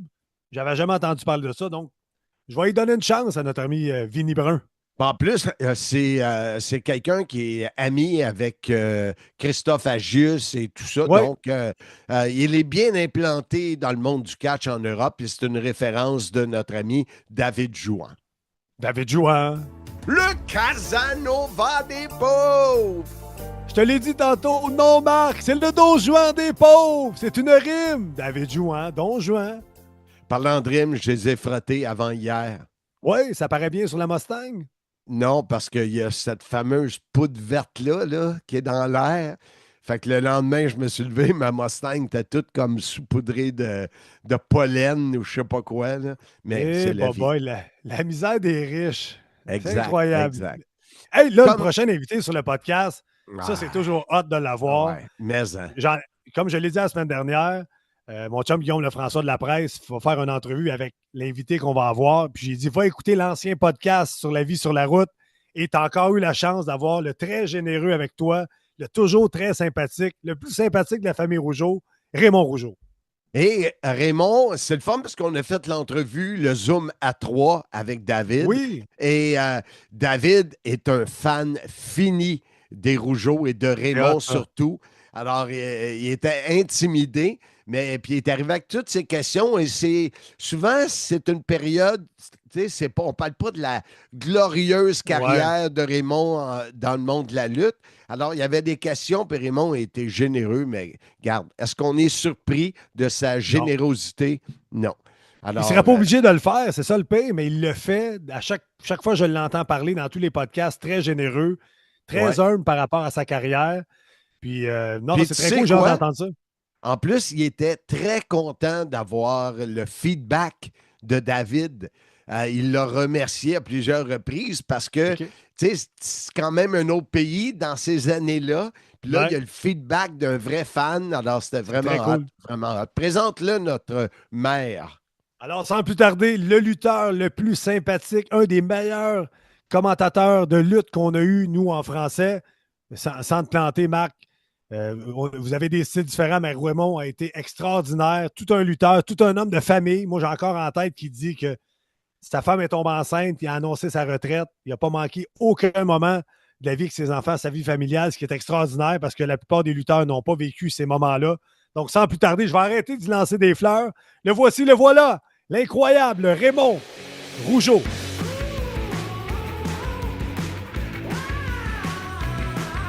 Mesdames, messieurs, sur le podcast Soyez-y, mesdames, messieurs, épisode 222 cette semaine, à la grande demande du directeur général propriétaire du CIM, David Jouan, le Casanova des pauvres. Raymond doit dire, qu'est-ce que c'est ça? Je suis tombé. Parce que Raymond, il faut que je t'explique le David Jouan, le Don Juan des pauvres. Moi, je l'appelle le Casanova parce que je suis tout le temps mêlé. Fait que c'est ça. Tu fais bien, tu fais bien. On reçoit Raymond Rougeau et c'est je pense que c'est une journée, une entrevue très spéciale pour notre ami David qui collectionne tout ce qui est français dans le monde de la lutte et du catch et qui est un grand fan de Raymond. Il porte d'ailleurs le gaminet, le T-shirt Rougeau avec la plaque d'immatriculation. Alors, David, à ta demande, on a réussi à avoir Raymond, encore du budget qui n'arrête pas de sortir de mes poches, mais c'est comme ça. Marc, t'as un grand cœur. C'est comme ça. Raymond, nos carrières de communicateurs, parce que tu as ta grande carrière de lutteur, mais nos carrières de communicateurs en lutte, en catch, se sont succédées, se sont entremêlées. On a travaillé ensemble, on a bifurqué. Tu m'as remplacé, je vous ai remplacé.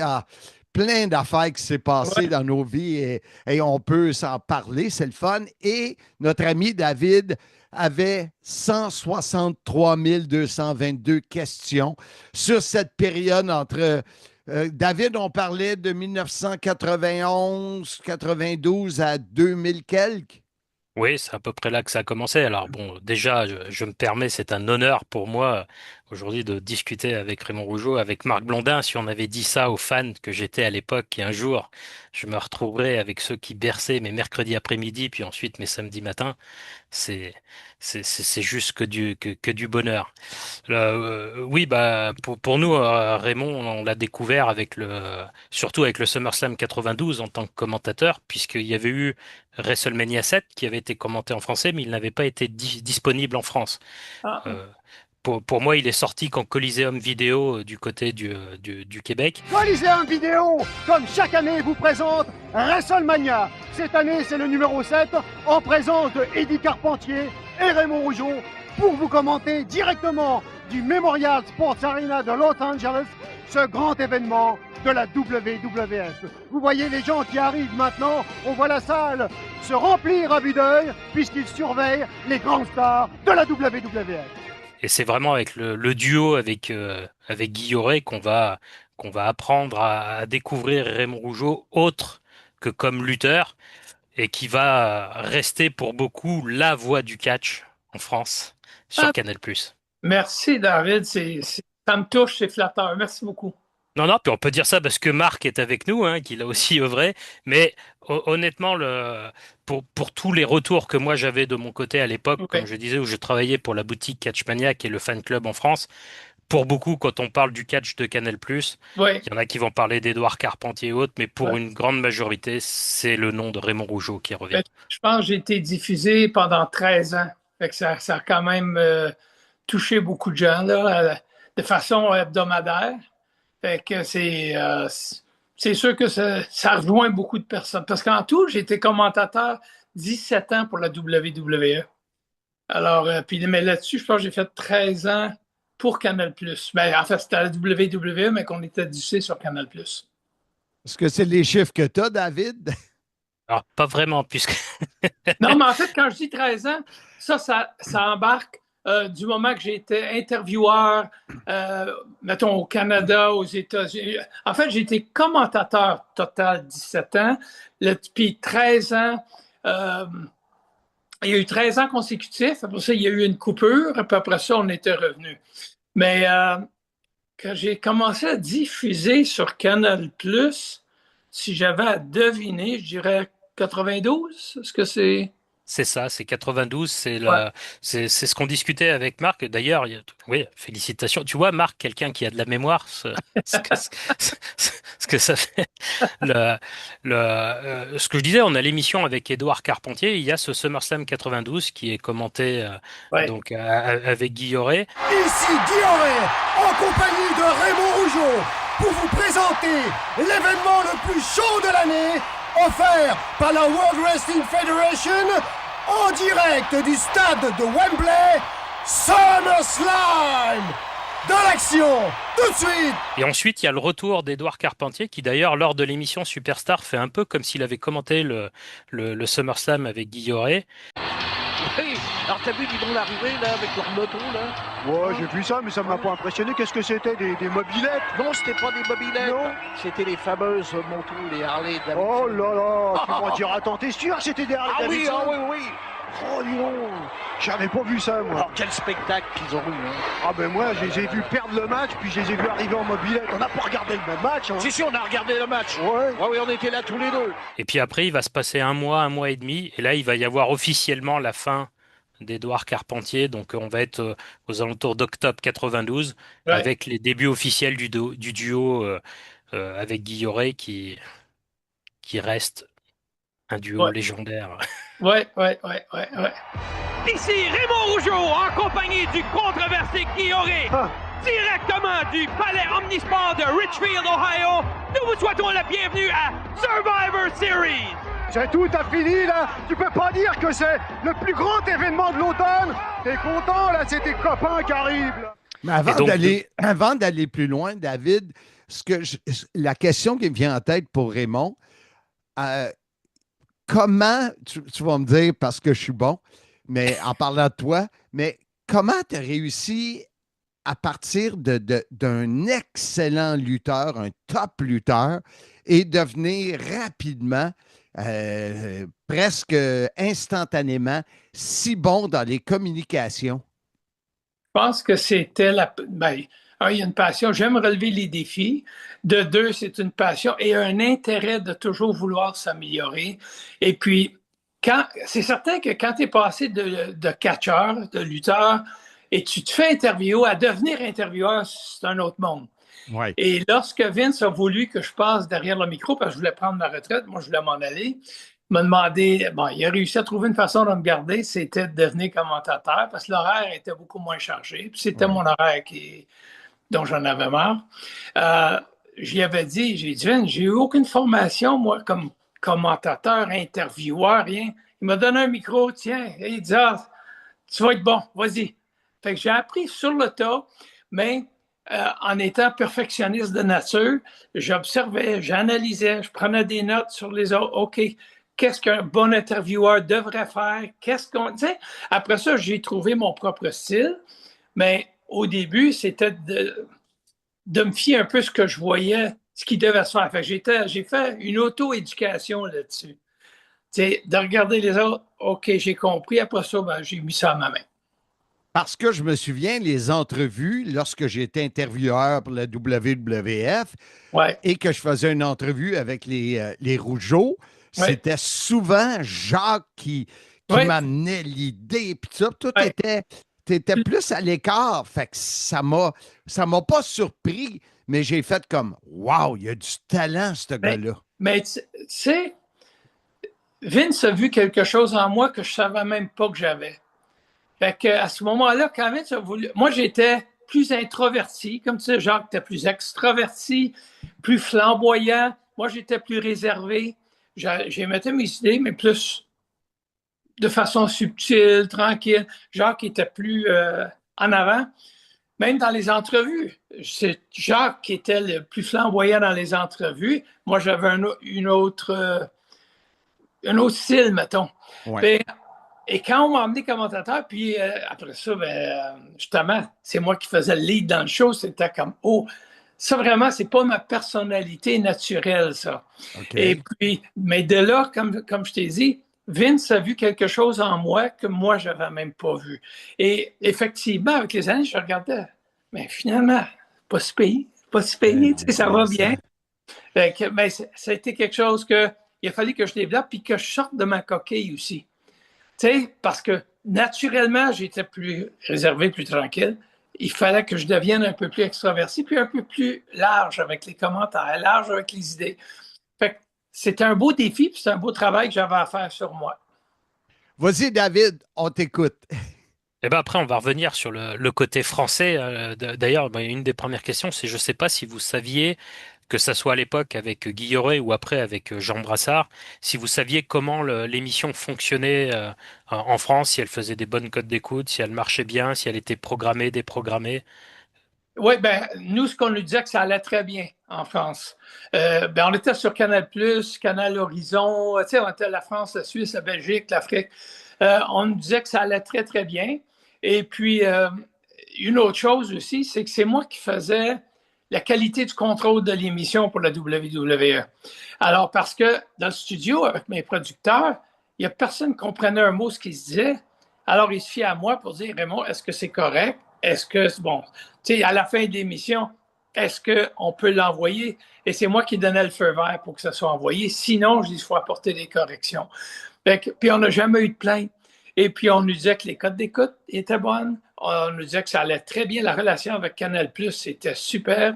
D'ailleurs, une fois, ils m'ont fait venir en France, début des années 90, puis peut-être 93, dans ces coins-là, même peut-être 92. J'étais à Phoenix, en Arizona. Il y avait un show au Palais Omnisport de Bercy. Et ils ont demandé que je vienne en France commenter l'événement en direct, puis m'en revenir à Montréal après. Fait que je suis parti de l'Arizona à Paris. J'ai fait le show le soir. Le lendemain, j'ai pris l'avion pour m'en revenir à Montréal. Fait que pour qu'ils fassent ça, ça veut dire que ça allait bien. Là. Je confirme, ça fonctionnait bien. Et puis, là, il y a eu, on a fait un petit épisode il y a quelques années maintenant sur la Monday Night War débarque en France, puisqu'on a eu cette nouvelle qui est tombée sur les fans français fin 96. La WCW sera diffusée à partir de 97. Et on a eu cette sensation d'une fin de relation manquée, puisque Vous terminez l'émission, vous nous dites à la semaine prochaine, Ouais. sauf que la semaine d'après, on a eu Marc Blondin et Michel Le Tourneur. Ouais. Et donc, c'est qu'à ce moment-là, vous n'aviez pas eu l'information que c'était déprogrammé ou... On l'a su après. On l'a su après l'émission. Le producteur nous a dit, les gars, désolé, c'était la dernière. Parce qu'il y avait des problématiques avec Canal Plus et la WWE. Question de facturation qui traînait, qui était difficile. Et il y avait aussi que la WCW offrait beaucoup de programmation pour beaucoup moins cher que la WWE. Alors là, ils ont voulu négocier avec Vince à la baisse la tarification pour l'émission. Vince a refusé. Il dit il prendra l'autre émission, puis c'est tout. Alors, ça s'est terminé comme ça, abruptement. Ça a été triste parce qu'on n'a même pas eu l'occasion de, mettons, même de dire au revoir ou que ça nous a fait plaisir. On a fait l'émission, puis on nous a dit après, c'était le dernier show. Wow. OK. J'étais un peu ébranlé, je suis revenu. J'ai cherché Marc partout parce que je voulais le passer à tabac. Non, c'est des blagues. Non. Si, mais c'est ça qu'on veut. Ouais, c'est ça. Vous voulez qu'on passe Marc à tabac, c'est ça? Alors, c'est ce que j'expliquais. En tout cas, nous, à l'époque, on s'en est chargé.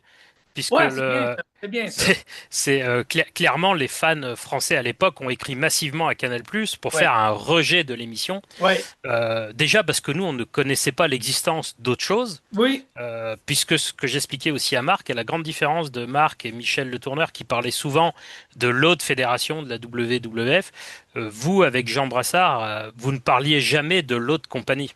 Exact.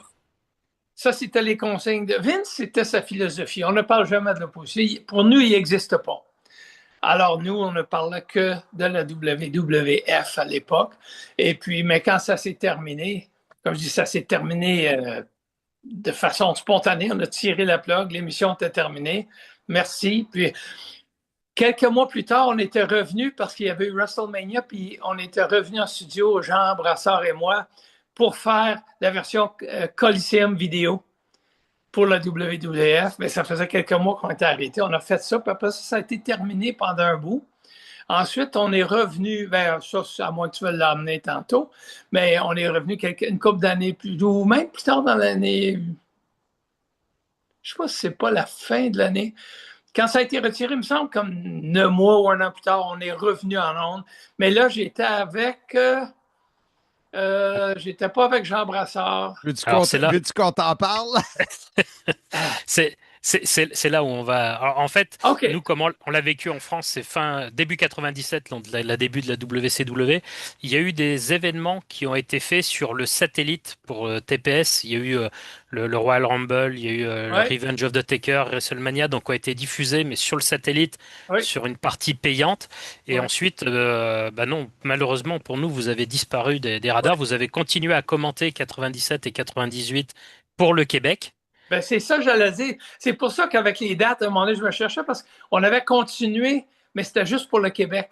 C'est ça, c'était juste pour le Québec. Nous, pendant ce temps-là, on avait la WCW qui était à son pic, mais qui commençait à redescendre petit à petit. Et donc, on a le duo de commentateurs qu'on a d'abord rejeté, Michel Le Tourneur et Marc Blondin. On a fini finalement par les adopter. Ben, vous n'aviez pas le choix et vous les ont enfoncés dans la gorge. C'est ça, on nous les a imposés. Et je reprendrai la phrase de Michel, je suis ici et j'y suis pour rester. 99, on a eu plus de catch sur Canal+, et les fans se sont refait entendre une fois supplémentaire avec une pétition auprès de Canal+, et là, du coup, Marc et Michel sont revenus à l'antenne au bout de quelques mois. Et l'annonce est arrivée peu de temps après où on nous a annoncé que finalement on va écouter les fans et la WWF va revenir en ondes à partir de l'année 2000. Donc il y a eu fin 98, je pense que ça s'est arrêté aussi pour le Québec. Donc ça veut dire qu'il y a eu 99, il y a eu une année off. Donc je sais pas s'il y a eu d'autres projets à ce moment-là ou quels étaient les... Non, il y avait rien. En tout cas, de mon côté, il n'y avait rien. Là, j'étais off. Et c'est tout. Fait que pour la lutte, je ne savais pas ce qui était pour arriver. Une année sabbatique. Pas n'importe qui peut se payer ça, hein? Et c'était J'ai d'ailleurs, un auditeur sur mon chien, mais qu'est-ce que tu veux? et d'ailleurs, à l'époque, pour ceux qui allaient sur le site de la WWF, quand on est dans la section France, il y avait un petit message de Jean Brassard avec une sorte de pétition où on pouvait notifier à la WWF qu'on voulait le retour de la WWF. Ouais. Et donc, quand la nouvelle est tombée, on était tous bah, forcément déçus de quitter le duo Marc et Michel avec lequel on s'était attaché au fil Ouais. des années. Mais on était très, très, très, très heureux de retrouver le duo Raymond Rougeau et Jean Brassard. Sauf que janvier 2000, déjà, il va y avoir un petit peu de retard. Ils vont diffuser des anciennes émissions de la WCW. Et le début février, on va avoir une surprise puisque c'est Philippe Hartmann Oui. qui ouvre l'émission.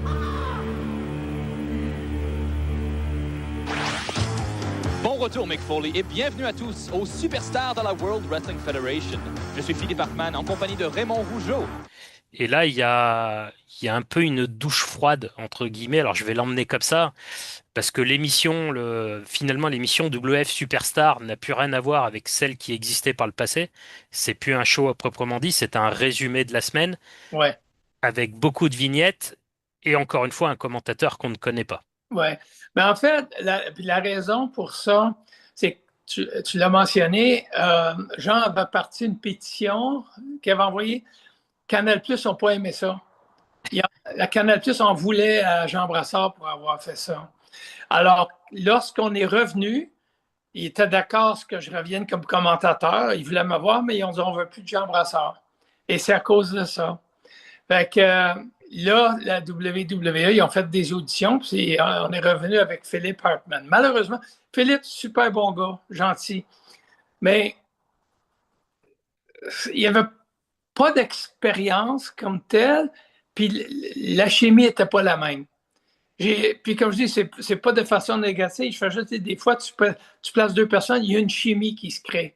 Avec Jean Brassard, la chimie a été instantanée. Et puis avec Philippe, c'était plus difficile, puis pas parce qu'il voulait pas, c'était pas naturel, je pense. Peut-être par rapport à ce qu'il avait fait avant, c'était complètement différent, puis il réussissait pas à s'adapter. Mais je le savais, j'en avais des échos que la chimie n'était pas là, puis ça passait pas. D'accord, c'est super intéressant puisque là, on apprend des choses. Donc Jean fait partie de, comme nous, moi, Canal+ à l'époque avait appelé à la maison en disant arrêtez de nous envoyer des courriers. Ouais. Donc le même combat. Et alors je sais pas, il y avait eu un casting aussi pour Philippe Hartmann ou c'est la WF qui était arrivée déjà avec lui qui était dans les papiers ou. Je me souviens pas comment que c'est arrivé, Philippe, si on a refait des entrevues, parce que lorsqu'on a rentré Jean Brassard, c'est que la WWF avait mis fin au contrat de Guy Auré. Il n'y avait plus d'entente entre eux. Même si ça s'était terminé sur une note un peu amère entre la WWF et Guy. Après ça, ils ont dit là, ça prend un nouveau commentateur. À ce moment-là, on faisait les émissions à New York.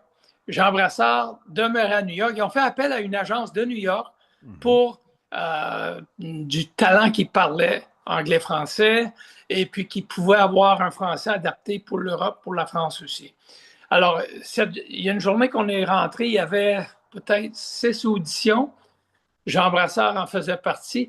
Alors, ce qu'on a fait, on a pris un petit match de 3 minutes et j'avais mes écouteurs et ceux qui faisaient les entrevues, on animait le combat ensemble. Alors, j'ai passé les 6 candidats et à la fin, j'ai eu une rencontre avec le producteur et les gens de la WWE. Et ils me demandaient avec qui tu te sentais le plus à l'aise de travailler, qui serait ton premier choix. Et sans hésitation, c'était Jean Brassard. Et d'ailleurs, ils ont dit, pour nous, c'était la même chose. Eux, ils ne comprenaient pas, mais ils regardaient l'interaction, la chimie.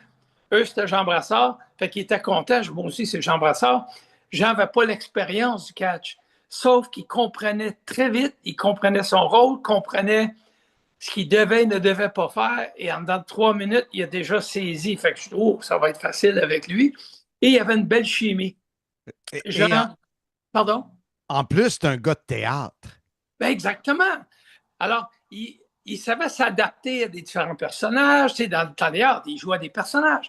il est arrivé là, j'ai décrit un peu le personnage, le rôle qu'il devait prendre.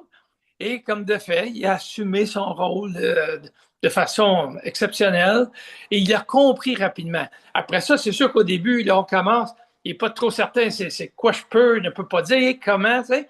Mais le fait de ne pas s'empiéter un sur l'autre et de se complémenter, il a très bien saisi. Et après ça, je lui ai enseigné un peu les rouages, tu sais, les techniques, les commentaires qu'on pouvait dire, les avenues qu'on ne prenait pas. Tu sais, mais Jean, c'était naturel. Alors, c'est pour ça que ça a bien été. Alors, c'est ça. Est-ce que ça répond à cette question-là? Oui, c'était du coup, s'il y avait eu la même chose avec Philippe Hartmann. Ben, c'est ça, David, excuse-moi, mais si tu étais, Raymond, si impliqué dans le choix et de passer les auditions avec Jean, comment se fait que ça n'a pas été ça avec Hartmann? C'est parce que je suis allé avec les personnes qu'on avait. Il y avait peut-être encore 5-6 candidats. OK. Et le meilleur des candidats était Philippe. Oh. Alors que je me suis dit, puis tellement gentil, Philippe, tellement fin, il voulait tellement apprendre. C'est un gars, tu sais, je pouvais lui donner des conseils. Je pouvais dire, gars, Philippe, telle chose, telle chose. Ah, parfait. Puis je suis déjà, OK, on continue. Il voulait tellement. Fait que je me suis dit, il va apprendre. Tu sais, puis ça, on va développer la relation sur caméra, la chimie. Mais ça ne débloquait pas. Pour moi, il y a eu excuse-moi Marc, il y a eu deux choses qui n'ont pas aidé. Le format de l'émission. C'est ça.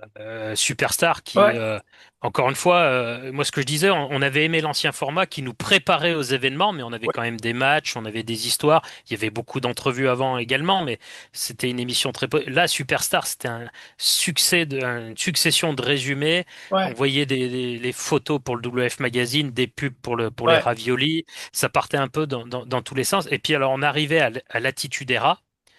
Et on avait beaucoup de censure également. Les coups de chaise étaient censurés. On voyait il y avait pause sur l'image où on voyait la foule à ce moment-là. Et la diffusion a commencé à être un peu plus chaotique. Les événements étaient diffusés à 4 heures du matin en pleine semaine. C'était compliqué. Je veux dire, quand on regarde une émission, l'apogée, après WrestleMania, se lever un mardi matin à 4 heures du matin, à l'époque en France, hein, où on n'avait pas les événements en direct, mais des semaines après, pour pouvoir regarder une version tronquée de partout, parce que le show de 3 heures faisait plus que 2 heures. Le Royal Rumble 2000 qui a été diffusé, ils ont même pas diffusé le début, on n'a même pas votre introduction, elle est coupée, le gala commence comme si on avait pris le direct en plein cours. Et puis les débuts d'Internet où on commençait à avoir accès aussi à la WF en anglais avec les versions non coupées ou autres, ont fait que petit à petit, Canal+, là, sur l'émission, il y a eu un petit loupé et les fans français ont commencé un peu à délaisser le canal de diffusion historique pour aller vers la version anglophone. En fait, c'est qu'il y avait aussi un changement qui se faisait à l'intérieur de la WWE. On dit la lutte évolue, le catch évolue, la société évoluait. Vince voulait emmener le catch ailleurs. Pas juste le catch, mais la lutte partout. Il voulait avoir beaucoup plus d'histoires en coulisses. Fait qu'il y avait de moins en moins de combats, de plus en plus de téléromans derrière les scènes. Et d'ailleurs, une fois en meeting de production, je l'avais soulevé ça à Vince parce que j'entendais beaucoup de commentaires comme ça et je le voyais moi-même. Je voyais ce que je commentais. Ben oui. J'aimais moins ça que qu'est-ce qu'on faisait avant. Alors, dans un meeting de production, je l'avais soulevé à Vince. J'ai dit beaucoup de commentaires sur le fait qu'il y a plus... Sur une émission comme, mettons, au Québec, où ce que tu enlève les commerciaux, tu as 47 minutes d'émission, mettons, tu avais à peu près 8 minutes de match. Tu étais rendu avec des promos, des arrière-scènes, des pubs, des ci, des ça, toutes sortes de choses. Il n'y avait plus de match. Puis les gens s'en plaignaient beaucoup. Mais quand j'avais soulevé ça, il y avait plein de monde. J'ai levé ma main, j'ai dit, c'est ce que je reçois. Et c'est la direction dans laquelle je m'en vais. Fait que, OK, c'est lui le patron.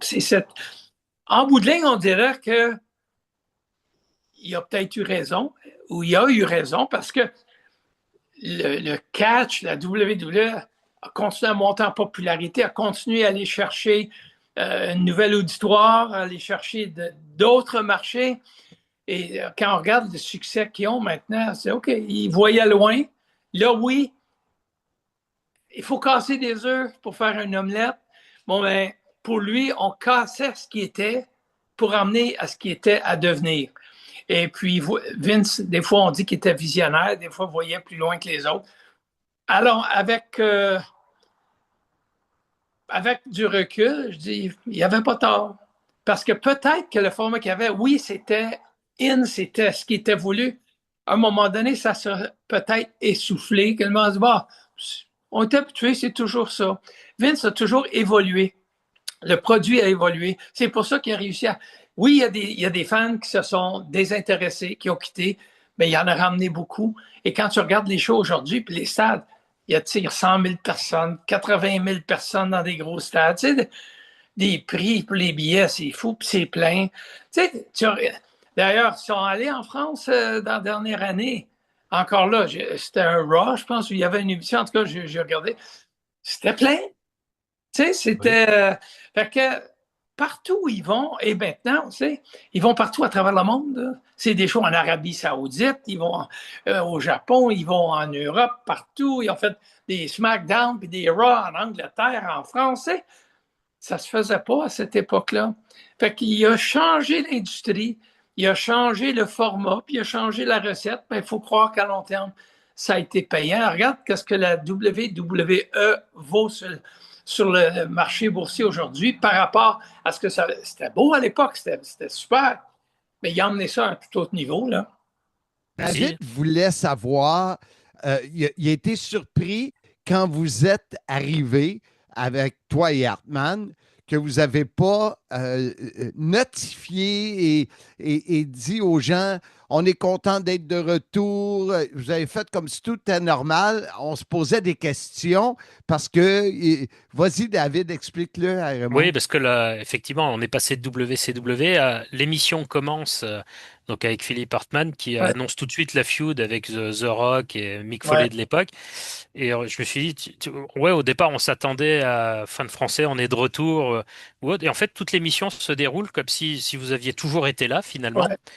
Mais comme l'émission a commencé en février, je me posais la question si les premières avaient bien été diffusées. Ben, je ne me souviens pas si ça a été diffusé en Europe. Non. Nous, quand on a commencé, la consigne était ne faites plus référence à Jean Brassard. On part d'aujourd'hui, puis vous allez de l'avant. D'accord. L'équipe, c'est Raymond Rougeau, Philippe Hartmann. Vous partez de l'avant, on ne parle pas de l'ancienne équipe. Ça, c'est la consigne qu'on avait eue. David, donc de l'ancienne équipe et de Marc et Michel. C'est ça. C'était, pour eux, là, quand ils changent quelque chose, ils effacent le passé. D'accord. Fait que ce qui a existé n'existe plus, on n'en parle plus, c'est dans les archives, oui, ça circule sur la planète quelque part, on n'en fait plus aucune référence. À partir d'aujourd'hui, c'est ça la nouvelle réalité. Un des sujets, David, que tu voulais amener aussi, je sais que le temps file, là, il nous reste à peu près 8 minutes, c'était le fait de travailler à 3 comme communicateur sur la description d'un événement. Vas-y, David. Non, alors ce qu'on avait évoqué, ce que je disais, c'est que c'est jamais facile quand il y a un duo qui est... alors ça va être une partie où je vais faire des éloges de Raymond aux commentaires, mais c'est parce que je disais, quand un duo est établi, c'est toujours compliqué quand il y a une troisième personne qui vient commenter en plus pour retrouver le bon timing, pour s'insérer au bon moment. Et ce que je disais, j'ai la chance d'avoir WrestleMania 7 en français, et quand on écoute les commentaires, la partie A3 avec Édouard Carpentier, Guilloré et donc Raymond, c'est limpide, ça coule. On n'a pas l'impression qu'il y a quelqu'un qui est en trop ou autre. C'est comme s'ils avaient toujours commenté à 3. Donc j'étais très impressionné pour une première. Alors, on en avait eu quelques échos. Il y a peut-être eu WrestleMania 6 qui a été commenté en français pareil à 3 comme ça. Mais en tout cas pour WrestleMania 7, c'est limpide. On a eu l'expérience, nous, avec Thor ou avec Rick Martel aussi qui commentait avec Michel Le Tourneur. Mais l'exercice à 3 est toujours compliqué. Ouais. En fait, j'avais compris le rôle. Tu sais, comme je vous ai dit tantôt, j'ai fait une auto-éducation et je regardais. Je suis d'accord avec toi. Moi aussi, quand on m'a demandé vous allez le faire à 3, je me dit OK, ça va être. Parce que je ne veux pas. Tu sais, quand je vous ai dit tantôt, j'ai fait une auto-éducation et je suis d'accord avec toi. Moi aussi, quand on m'a demandé vous allez le faire à 3, je me dit OK, ça va être. Parce que je ne veux pas. Tu sais, quand je vous ai dit tantôt, j'ai fait une auto-éducation et je suis d'accord avec toi. Moi aussi, quand on m'a demandé vous allez le faire à 3, je me dit OK, ça va être. Parce que je ne veux pas mettre de sable dans l'engrenage pour leur style qu'il y avait à deux. Je vais amener un complément, mais sans trop prendre de place, mais prendre ma place. Et fait que je réfléchissais. Tu sais, j'ai toujours été très professionnel dans mes choses. Quand je m'engage dans quelque chose, je vais faire le meilleur travail possible, le plus professionnel possible, et je vais mettre beaucoup de temps et d'énergie à analyser, préparer, penser philosophiquement comment ça devrait se faire pour la structure.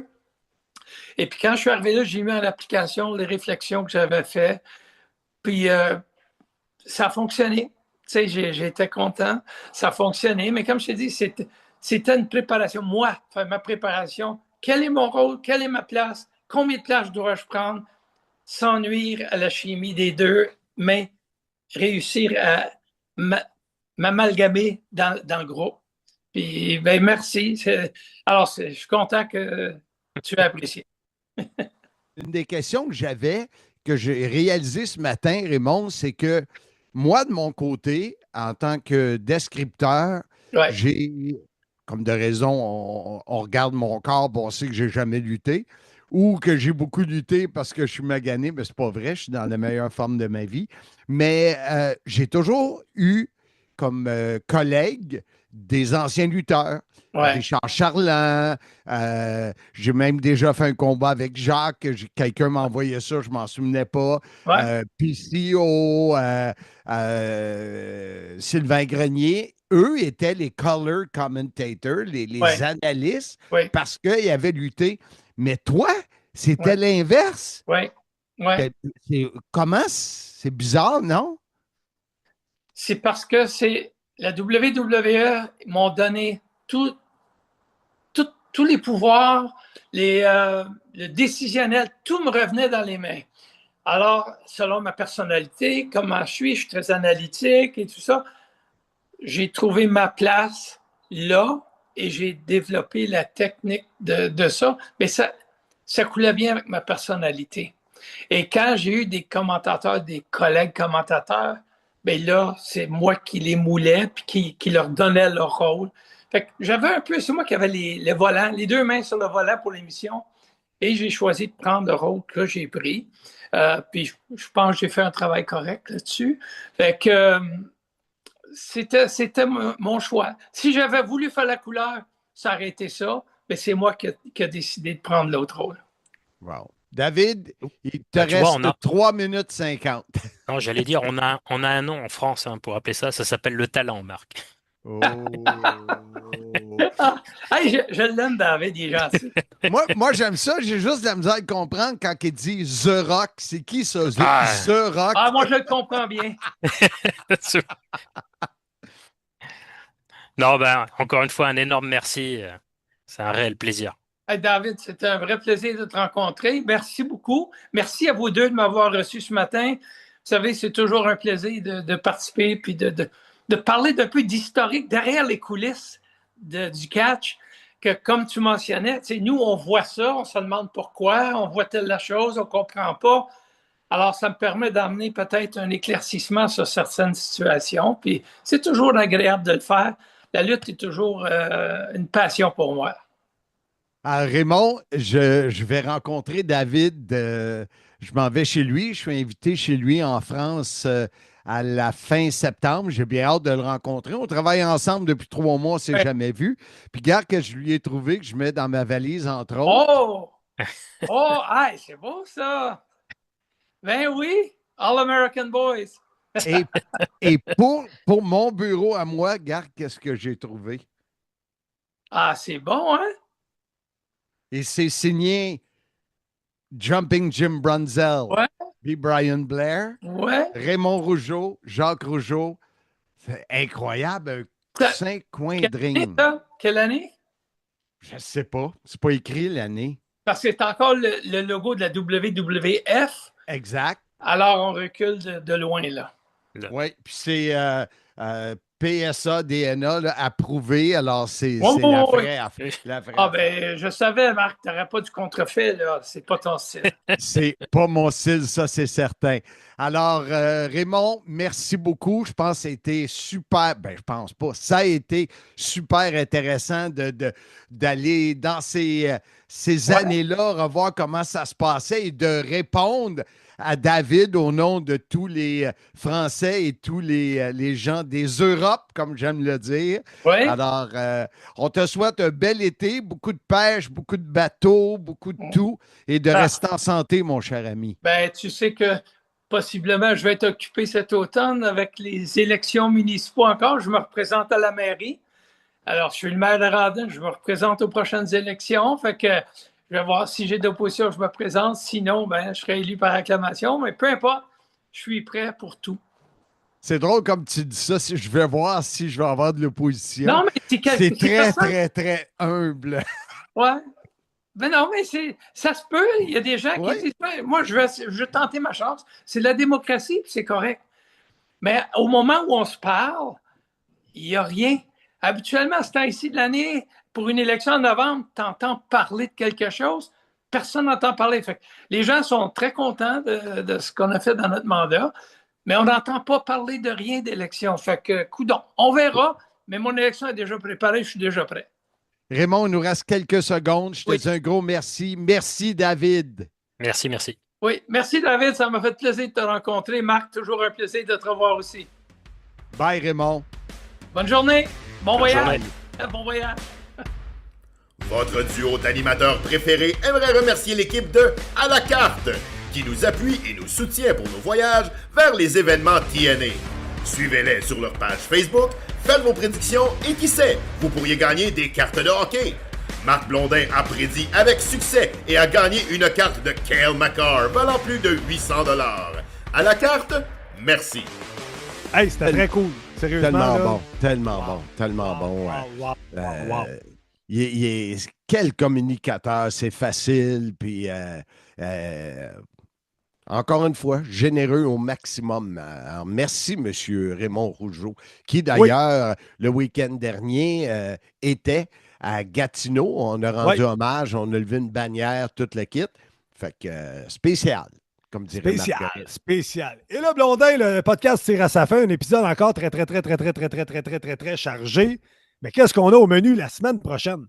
Le numéro 223 du CIM sera sur All Elite Wrestling. Oui. À 6 ans et demi, à quelques jours près. Et on a 4 invités qui vont nous en parler. Et la plupart du côté positif. Alors, on voulait y aller de ce côté-là. Ben Marchand. Mon petit cousin. Ben oui, on est supposé jouer au golf avec lui depuis 5 ans. Ben oui, effectivement. Ben Marchand, Yann Lécuyer, Marc-Antoine Proulx du célèbre duo de frères et Jean-François Kelly. Oh, on a l'honneur d'avoir la légende vivante sur le podcast. Wow! Parce que souviens-toi, Kelly faisait partie de l'équipe RDS qui diffusait All Elite il y a déjà plusieurs années. Oui. Alors, il était un fan fini. Comment il est aujourd'hui face à cette fédération-là qui a maintenant 6 ans et demi? Et on a vu d'ailleurs beaucoup de posts de Eric Bischoff cette semaine qui disait que All Elite devrait fight back puis tout ça. Je n'ai pas eu le temps d'écouter les podcasts, mais c'est très d'actualité. 6 ans et demi, c'est quand même bon. C'est quelque chose. Et Marc, de quelle façon on invite les gens à venir nous rejoindre la semaine prochaine pour d'autres aventures? C'était quoi les pilules 222? C'était comme des genres d'aspirine qu'il y avait. Je sais T'as pas, pas connu ça, toi, 222? Après 222 fois. Hey, c'est du stock. Oui. 222. Les deux sont frimés. Je vous dis, soyez-y, mesdames, messieurs.